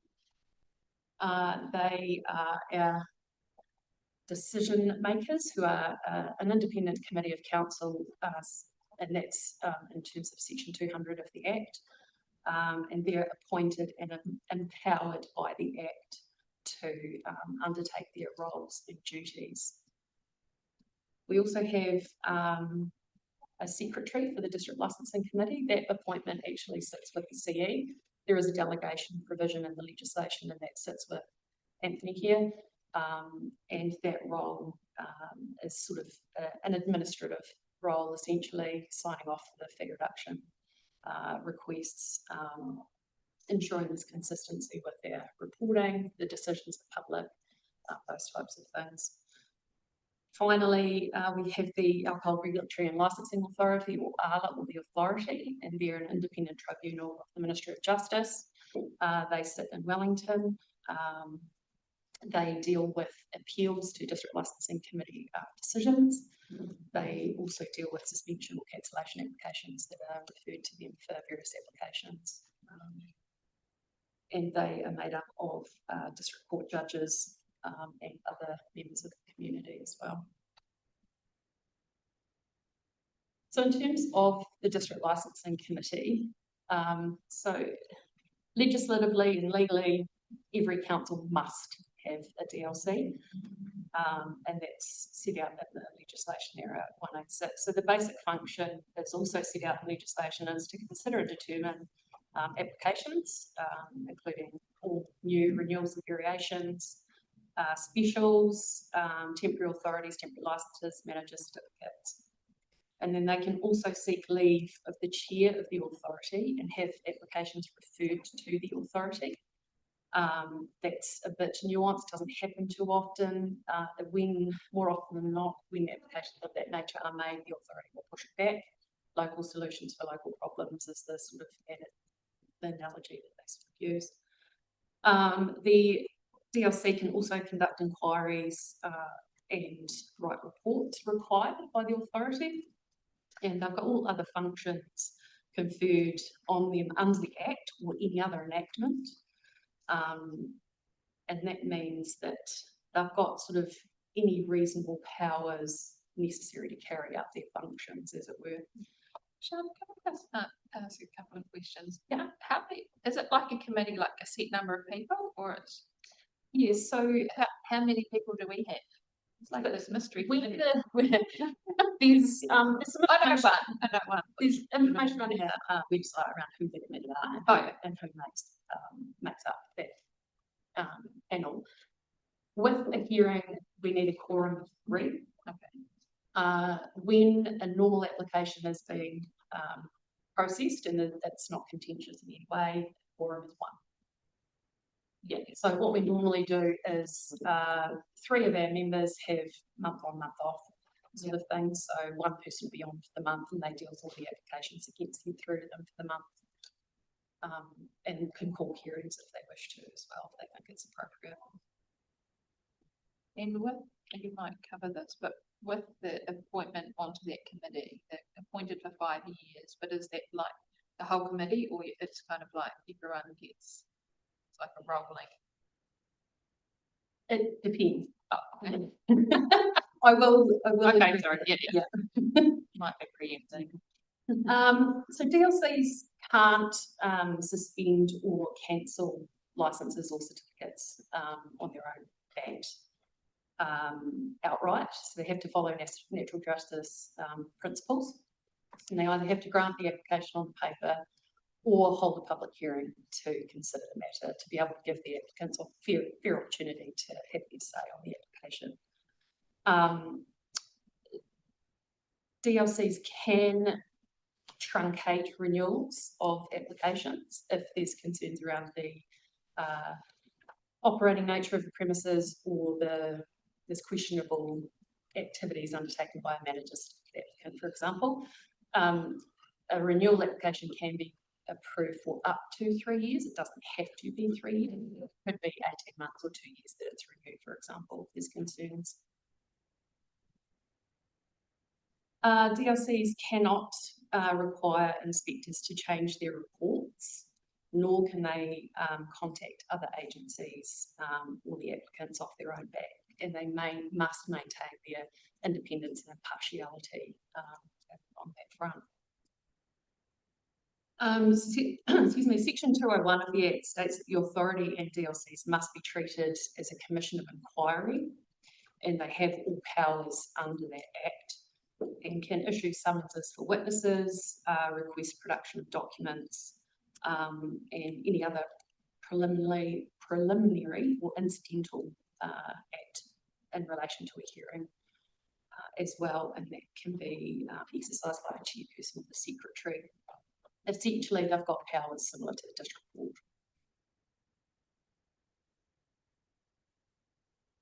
So in terms of how a DLC is appointed, thank you. It's briefly sort of mentioned on the slide there in terms of how a person or a committee is appointed. So we're just going out for recruitment of our newest lot of members, given their current appointments will end on the 31st of July this year. So we'll be looking for expressions of interests for commissioners and or chairs and panel members. So commissioners or chairs can be appointed to DLCs under Section 189, as it says up there. So the difference between a chair and a deputy chair is they are elected members. So a chair and a deputy cannot be a member of the public. A commissioner is a member of the board. So we currently have commissioners because none of them are or were elected members when they were appointed. So if we had anyone in this room, for example, applied, had the appropriate qualifications or meet the criteria for appointment, they would be or could be appointed as a chair or a deputy, or just appointed as a the current members, as I mentioned, have all been appointed as commissioners, and the reason for that is to allow for people to go on holiday, for illness and for conflict of interest in certain hearings and things like that, so that we've got enough people to be able to facilitate the hearing. So, because Lyle Cox was a district licensing, or still is a district licensing commissioner, was an elected member, did he choose not to be chair? Or is it what the nothing for us? Right. Yeah. The crossover. Yeah, so the likes of John and Lyle, for example, have been on the DLC since the first inception of DLCs in 2013. Right. I wasn't part of that process then, and that Lyle may not have been a councillor at that stage, so was appointed a commissioner. Or he might have been actually, but he's been in now. Yeah. All right. Yeah. So as provided in the guide, there's it sort of outlines what we kind of look at in terms of who's appropriate to be sitting on the panel, what kind of background knowledge and experience have they got. We can't have current inspectors, we can't have current police or licensees on the panel, just because of the conflicts that may arise from those appointments. Do we have a policy on whether there should be councillors on that committee? No. Do you want more people? Like, I've never even thought this is an option. Yeah, and Like, it's something to think. and are we out for DLIs now? The adverts will be going out either tomorrow or next week. Okay, so can we? Well, I don't know. Let that to councillors? If you want to, yeah. I don't know. Is it benefit, like, from being on the other side, is it beneficial having councillors on it? Like, honest, you can just be honest here. The only downside really is if the DLC was made up entirely of elected members, when it comes to no re-election, we end up with no DLC. Yeah. So you need a mix. Yeah, yeah, that would be the ideal situation. And there are a lot of TAs around the country that are solely made up of elected members, and they do find model. Yeah, so when people aren't re-elected, you've got no one on the DLC, and you can't have any hearings until people have been appointed into. You have a huge number of applications, right? Yes, we do. Usually speaking. So no if DLC would be a huge risk for it. if we are talking a couple, a huge number of licensing applications. I think it'd be a huge number of applications for the job. And I was like, well, I guess that's my question. You're saying you wish, so I didn't know about this. Like, would it be beneficial for a few of us to put our hands up so you've got more options? full guidance. From memory, last time we had roughly 10 applicants. For how many positions? Well, it's unlimited, essentially. Okay. Yeah. It's a nice balance though, because you need people who have got enough work stream coming through that it's worth doing. Yeah. Well, and they need to be consistently up to speed with any changes that are happening. So it's a fine balance of having enough to ensure you can manage everything. Yeah. And having too many that people aren't getting enough work that's not in their interest to even do it. Yeah. What's the qualification that's needed to fit? That's outlined in that guide, but effectively it's not necessarily a qualification, but we do tend to end up with people who have some legal background or have More capabilities rather than. the experience is sort of depth within that alcohol framework, but certainly solicitors have got a skill set that's global. The other side of it too is over the last couple of years, we've lost 2 of our DLC members as well. We've had one resign, and the other one's now a warranted member on the authority, which isn't necessarily a bad thing. It's quite a compliment, I suppose, in a way. But we have to sort of make allowances for those types of things as well. Yeah. We currently have joint list members sitting in Central Otago. One of them we've not seen since they've been appointed. And the other one we have seen a couple of times, but they've never sat on a hearing. So currently our members have been appointed for 5 years. We are looking at possibly reviewing that in terms of any new members around 2 years, first off, and then any sort of potential renewal could be up to 5 years. I think from memory from reading the guide, if Q and I wanted to do that, we couldn't because we hold licenses. Yeah. So So you said no licensing, right? yeah, so we could. But what's the money, you know, for people that sit on this? Oh, look, Because it's I mean- not great. No, no. It's sugar coated, But- no. but- It is provided within that document. It breaks it down into members who are not the chair, and then there is a chair fee as well. It's $51 an hour for a member. For a part day, and then it's $408 for a day. That's just for a member, and then the chair is, I think it's $76 an hour, and then over the $400 there. And then we can do any reasonable costs on top of that, so parking and travel per kilometre, those kinds of things as well. And does the licensing fees cover all of this and all of the staff time and everything else, or are we losing money? On hearings, yeah. When those that money, when I can answer that one. Okay. There is a deficit. Yeah, and that's because the fees are prescribed. That's because they said we don't need to see them. In 2013. Yeah, so there was the last fees review. So every 5 years, the Ministry of Justice must undertake a fees review. So there was one carried out in 2017, there was one in 2022 as well. Both of those times, there was no recommendation to increase the fees. Since 2022, a number of TAs have created bylaws with the fees, and they are by far and away more than what is allowed for in the regulations. Next year is the next time the ministry will undertake the review of fees. However, I do know with the improving alcohol regulation amendment bill, there is a bit of a push to consider some of the fees within that as well. Do you mind if I ask a question on a previous bullet point? The new manager certificate that accommodates seasonal work at places like ski areas, they only have to have 1 month. Is that certificate to replace a DM or an LCQ? No, so to get a manager's certificate, they have to have a license controller qualification. LCQ? Yeah. Okay, and so they're all ready, and then with 1 month's worth of stuff, Mhm. they can, all right. What defines a seasonal business? Ski areas? Yeah. What else? So in the policy, it does specifically state NZ Ski or the ski fields that we've got, because NZ Ski now no longer own all of them. Yeah.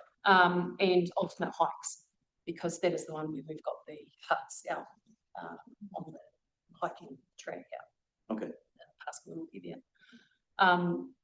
There is in the policy, it does sort of stipulate that managers will be considered on a case-by-case basis. So when we look at owners who have never had any experience, who want to get a certificate to operate and work in their business, we do actually have a piece of local case law that says that this is okay.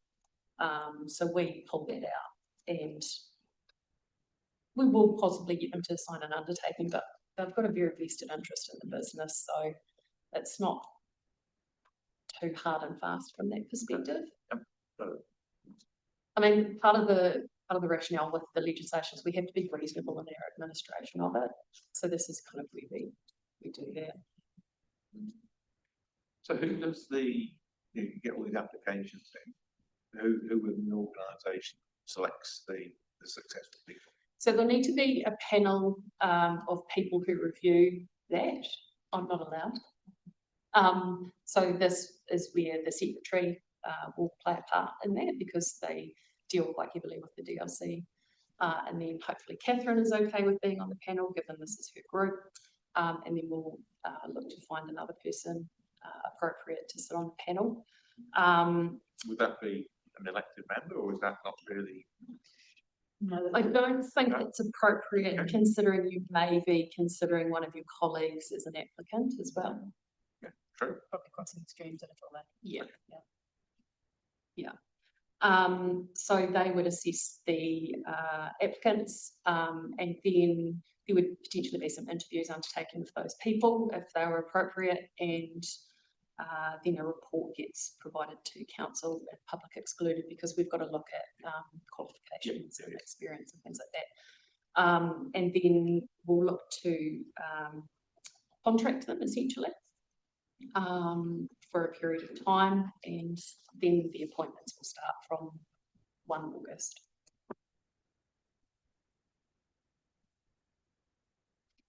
So in terms of district licensing committee hearings, hearings can be held by the DLC at any stage. There doesn't have to be any public objection or opposition to an application. It may just be something they've read in there that they want some clarification on, or something they're not entirely happy with. The DLC cannot refuse an application on the papers. They have to have a hearing for that. So in terms of natural justice principles, as I mentioned before. When there is a public objection, they must convene a hearing unless the application is withdrawn or the DLC consider the objections to be vexatious, or based on grounds outside the scope of the Act, or the objector doesn't want to have a hearing, essentially. More often than not, we have hearings because there are objections or there are opposition from the agencies in terms of suitability as a question. The support team work with the DLC and all of the objectors, all of the agencies, inspectors involved in that to organise a hearing, including a date that works for everyone, locations, those types of things. The DLC will send out a timetable in terms of providing the dates, the times, the location. There's also information provided around when parties have to provide certain types of information in terms of briefs of evidence or opening submissions and that sort of thing. That gets provided to them along with that document that's a hearing information guide as well, to sort of give some information around the process that's been taken. With the change in legislation, the Community Participation Act came in August 2024,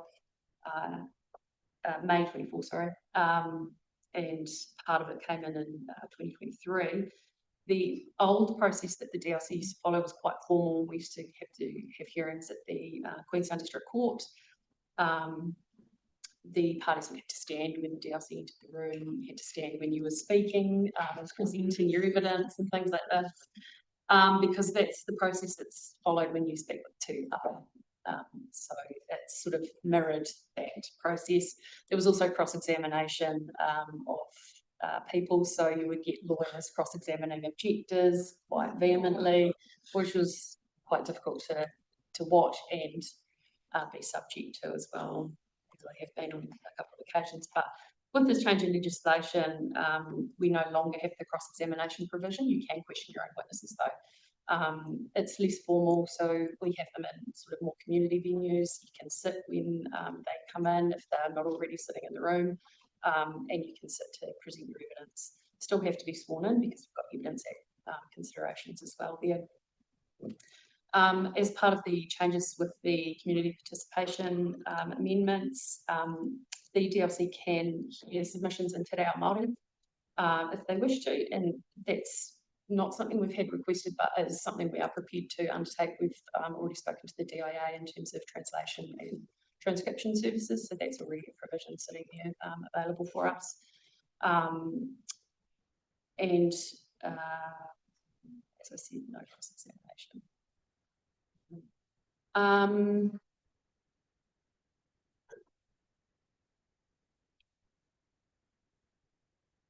So in terms of any evidence, the DLCs can consider anything. Hearsay is one thing they can consider, and they have done in the past. Whether they put weight into it, that's entirely up to them. They can consider any exhibits, CCTV, those types of things as well.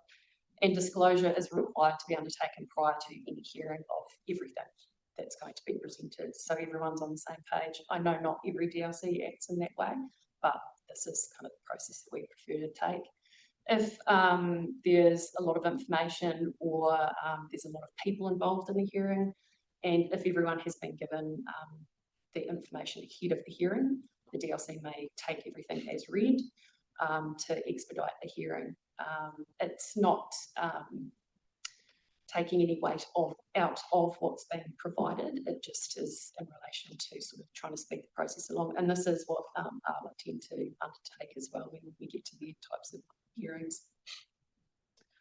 Natural justice, as I mentioned several times, needs to be considered in terms of the Bill of Rights and allowing fair representation of applicants and things like that with their applications. All their decisions have to be in writing. Our hearings decisions are on the QLDC website, and then all their other written decisions are provided on the New Zealand Legal Information Institute website, and they're all freely available for people to view. DLCs and ARLA can deliberate in private, and the chair's notes will be requested by the authority as part of any appeal, as part of the bundle of information. So any DLC decisions can be appealed to the authority by any party to that application. So it could be an objector, it could be an agency, an inspector, or anything like that. Do we get many appeals? The reality is, and I've got some information here later on, but we've only had since 2013 when they were appointed, we've had 5 appeals to date, and we've got 2 of those current. Yeah. In terms of local alcohol policies, PAs may have these. There's no requirement to have them under section 75 to 97 of the Act.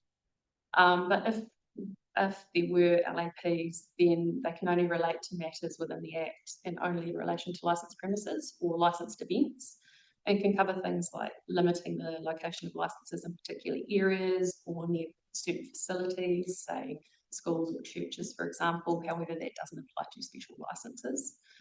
Can limit the density of licenses when specifying whether new licenses of a certain type can be established in a particular area, but there needs to be consideration to growth within certain areas of this as well, because I was involved in a joint local alcohol policy up in Western Plenty, looked to put capping in certain areas, and that got taken out by the authority when it was reviewed, because the community was considered to be a growth community, stifle business necessarily.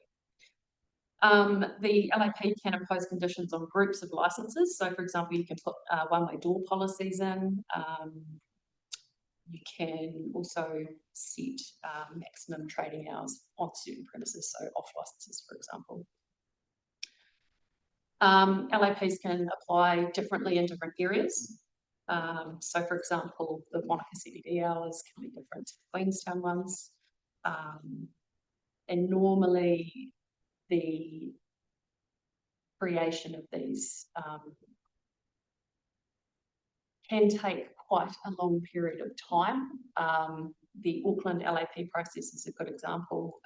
That took around 12 years and cost over $1 million to the ratepayer, and it was litigated to the Supreme Court, essentially. Not all territorial authorities around the country have them. The Dunedin and Christchurch originally abandoned their first attempt. Christchurch, their LAP only came into force end of last year. So out of 67 TAs around the country, 22 don't have any drafts or have abandoned the process, including Wellington. And 3 different TAs have got provisional LAPs which are currently appealed. Alcohol Health Watch website has some really good up-to-date information on local alcohol policies in the country. So that will give you a full list of every TA and where their LAPs are at the moment. The downside to an LAP process is changing in council, so elected members change. Some of the process may have to be gone over again. There's a consultation process involved. You can get appeals and submissions from large chain supermarkets, for example. They get very interested in LAPs and how it potentially will affect their businesses. Yeah, and then part of it has to go back to the authority, may have to come back for reconsideration, another lot of consultation. So on average, an LAP can take around 3 to 4 years. Do they have to be for the whole district, or if you want to say, we want one in Hawea, do we just have one for Hawea or Arrowtown, or does it have to be for the whole district? I don't know, actually, it's a good question. As far as I'm aware, you wouldn't start with the downtown, for obvious reasons. Yeah. But you know, if you're looking at other places, then I mean, you'd start to go through public consultation. Yeah, that'll be a challenge for the political swings. Yeah. I mean, the intention would be that it is for the district, and then each community within that district would be addressed potentially within that LAP, because every district is, or every community is very different within. Why do grocery stores take an interest in these? Because some of them own bottle stores. And if we're restricting off license hours, say from 9 till 9, which is less than the maximum default hours, they take quite an interest in terms of you're taking away their ability to be able to sell alcohol for longer. And are the licensing trusts still a thing? In certain areas, yes. So in Invercargill, for example, yeah, Auckland. So they've got basically sole rights for selling alcohol in their district? Yes, yeah, so the monopoly provisions, yeah. There was a members bill there is sitting in the biscuit tin around removing the monopoly provisions. That hasn't been drawn out yet. Oh,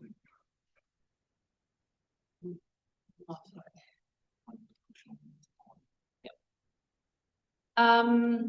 So in terms of some challenges that we're facing at the moment, a lot of not a lot, but there is quite a few applications that we're dealing with that are very complex in nature and seem to be unique to us, and the majority of the country haven't dealt with them before. For example, one of our applications is for a helicopter company, for example, and we don't seem to have any other colleagues anywhere else who have dealt with an application of this nature. So Presumably not for the pilot. It doesn't exist. Yeah. Or they Never, just don't never even been apply. dealt with, yeah, I suspect it exists in other places in the country. but not licensed. Yeah. Yeah. Yeah. So the other side of things is we've dealt with the beer cycle, for example.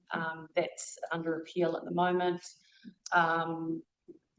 We deal with a large number of applications where some of them individuals may have convictions.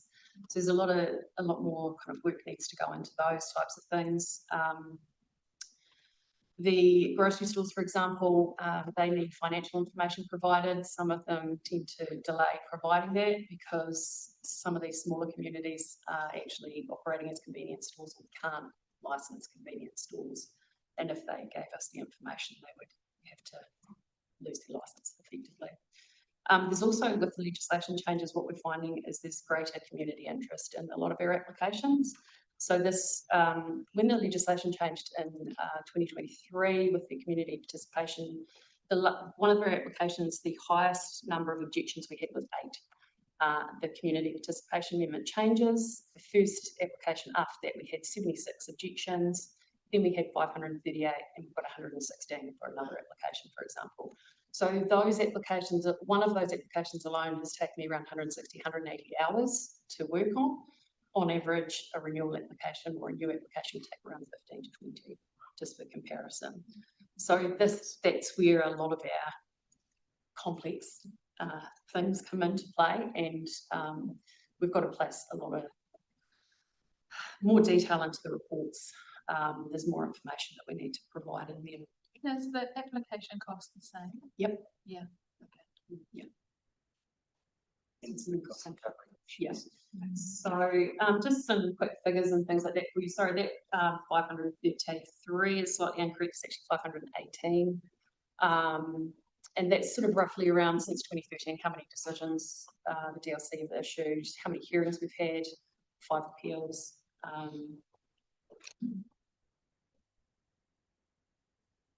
So third highest in the country for our evictions. So we've had 732 in Rotorua, 582 in Auckland, and then we've had the 538 here. So as we put,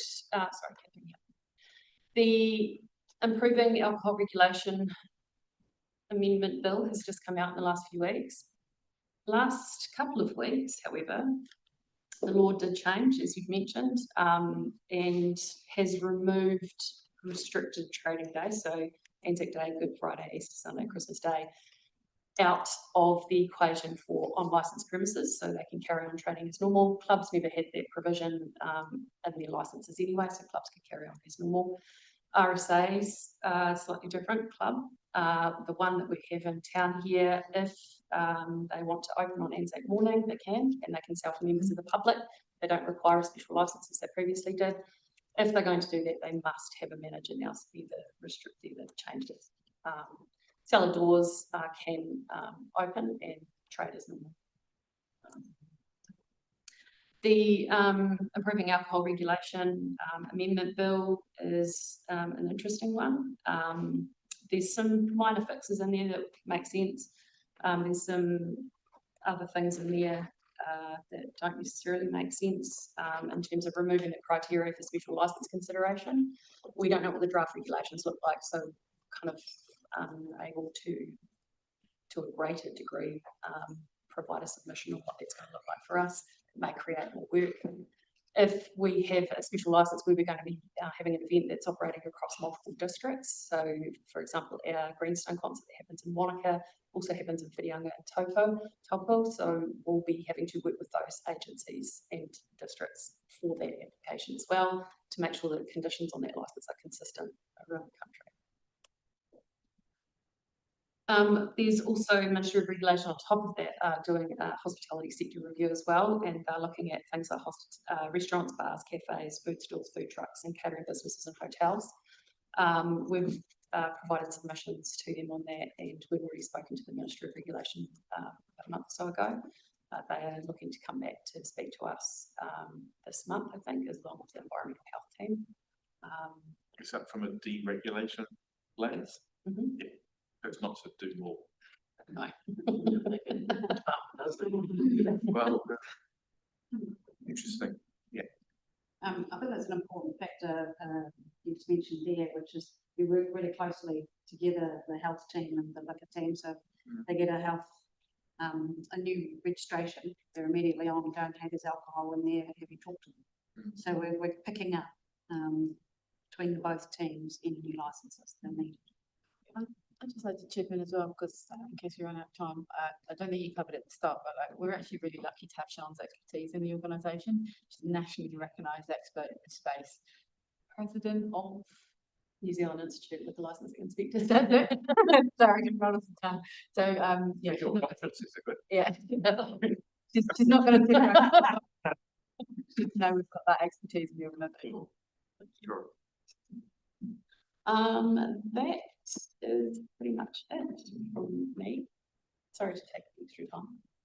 It's really interesting, but yeah, it was good to have a good context around where the whole thing sits, because obviously we hear the other end that the 518 submitted on highway, and appreciate the intuition around some people to try and do the right thing and have a process that does it. Absolutely. Yeah, often we're in a position that's trying to accommodate things within a framework that doesn't always work. I think a key thing to reflect upon, it's in this slide, is the sheer volumes that are coming through. Yeah. You hear a very minor number that actually come through. But from my perspective, I've been looking after in the secretary role, just simply an administration role, an independence role of the DLC.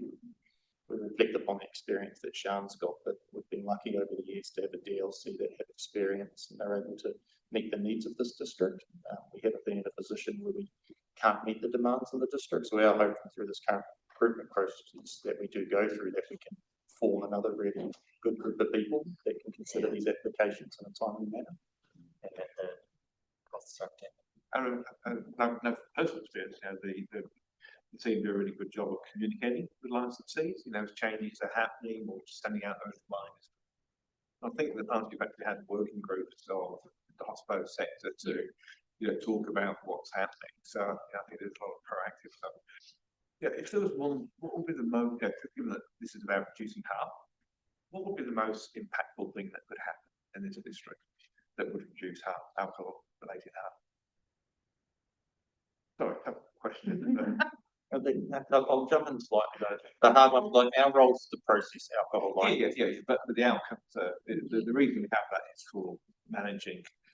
A lot of the harm we see is not inside that space. So the team do engage with the schools, and there's training and bits and pieces that goes on, but it's actually outside of the framework of this processing side, and it goes deeper into the engagement with the community aspects, which the team also do, which hasn't been touched on in this space. So it's a lot more of that engagement with the police and the working groups and that real community side of things. It is difficult too in this community because it's such it's a high income, low crime community.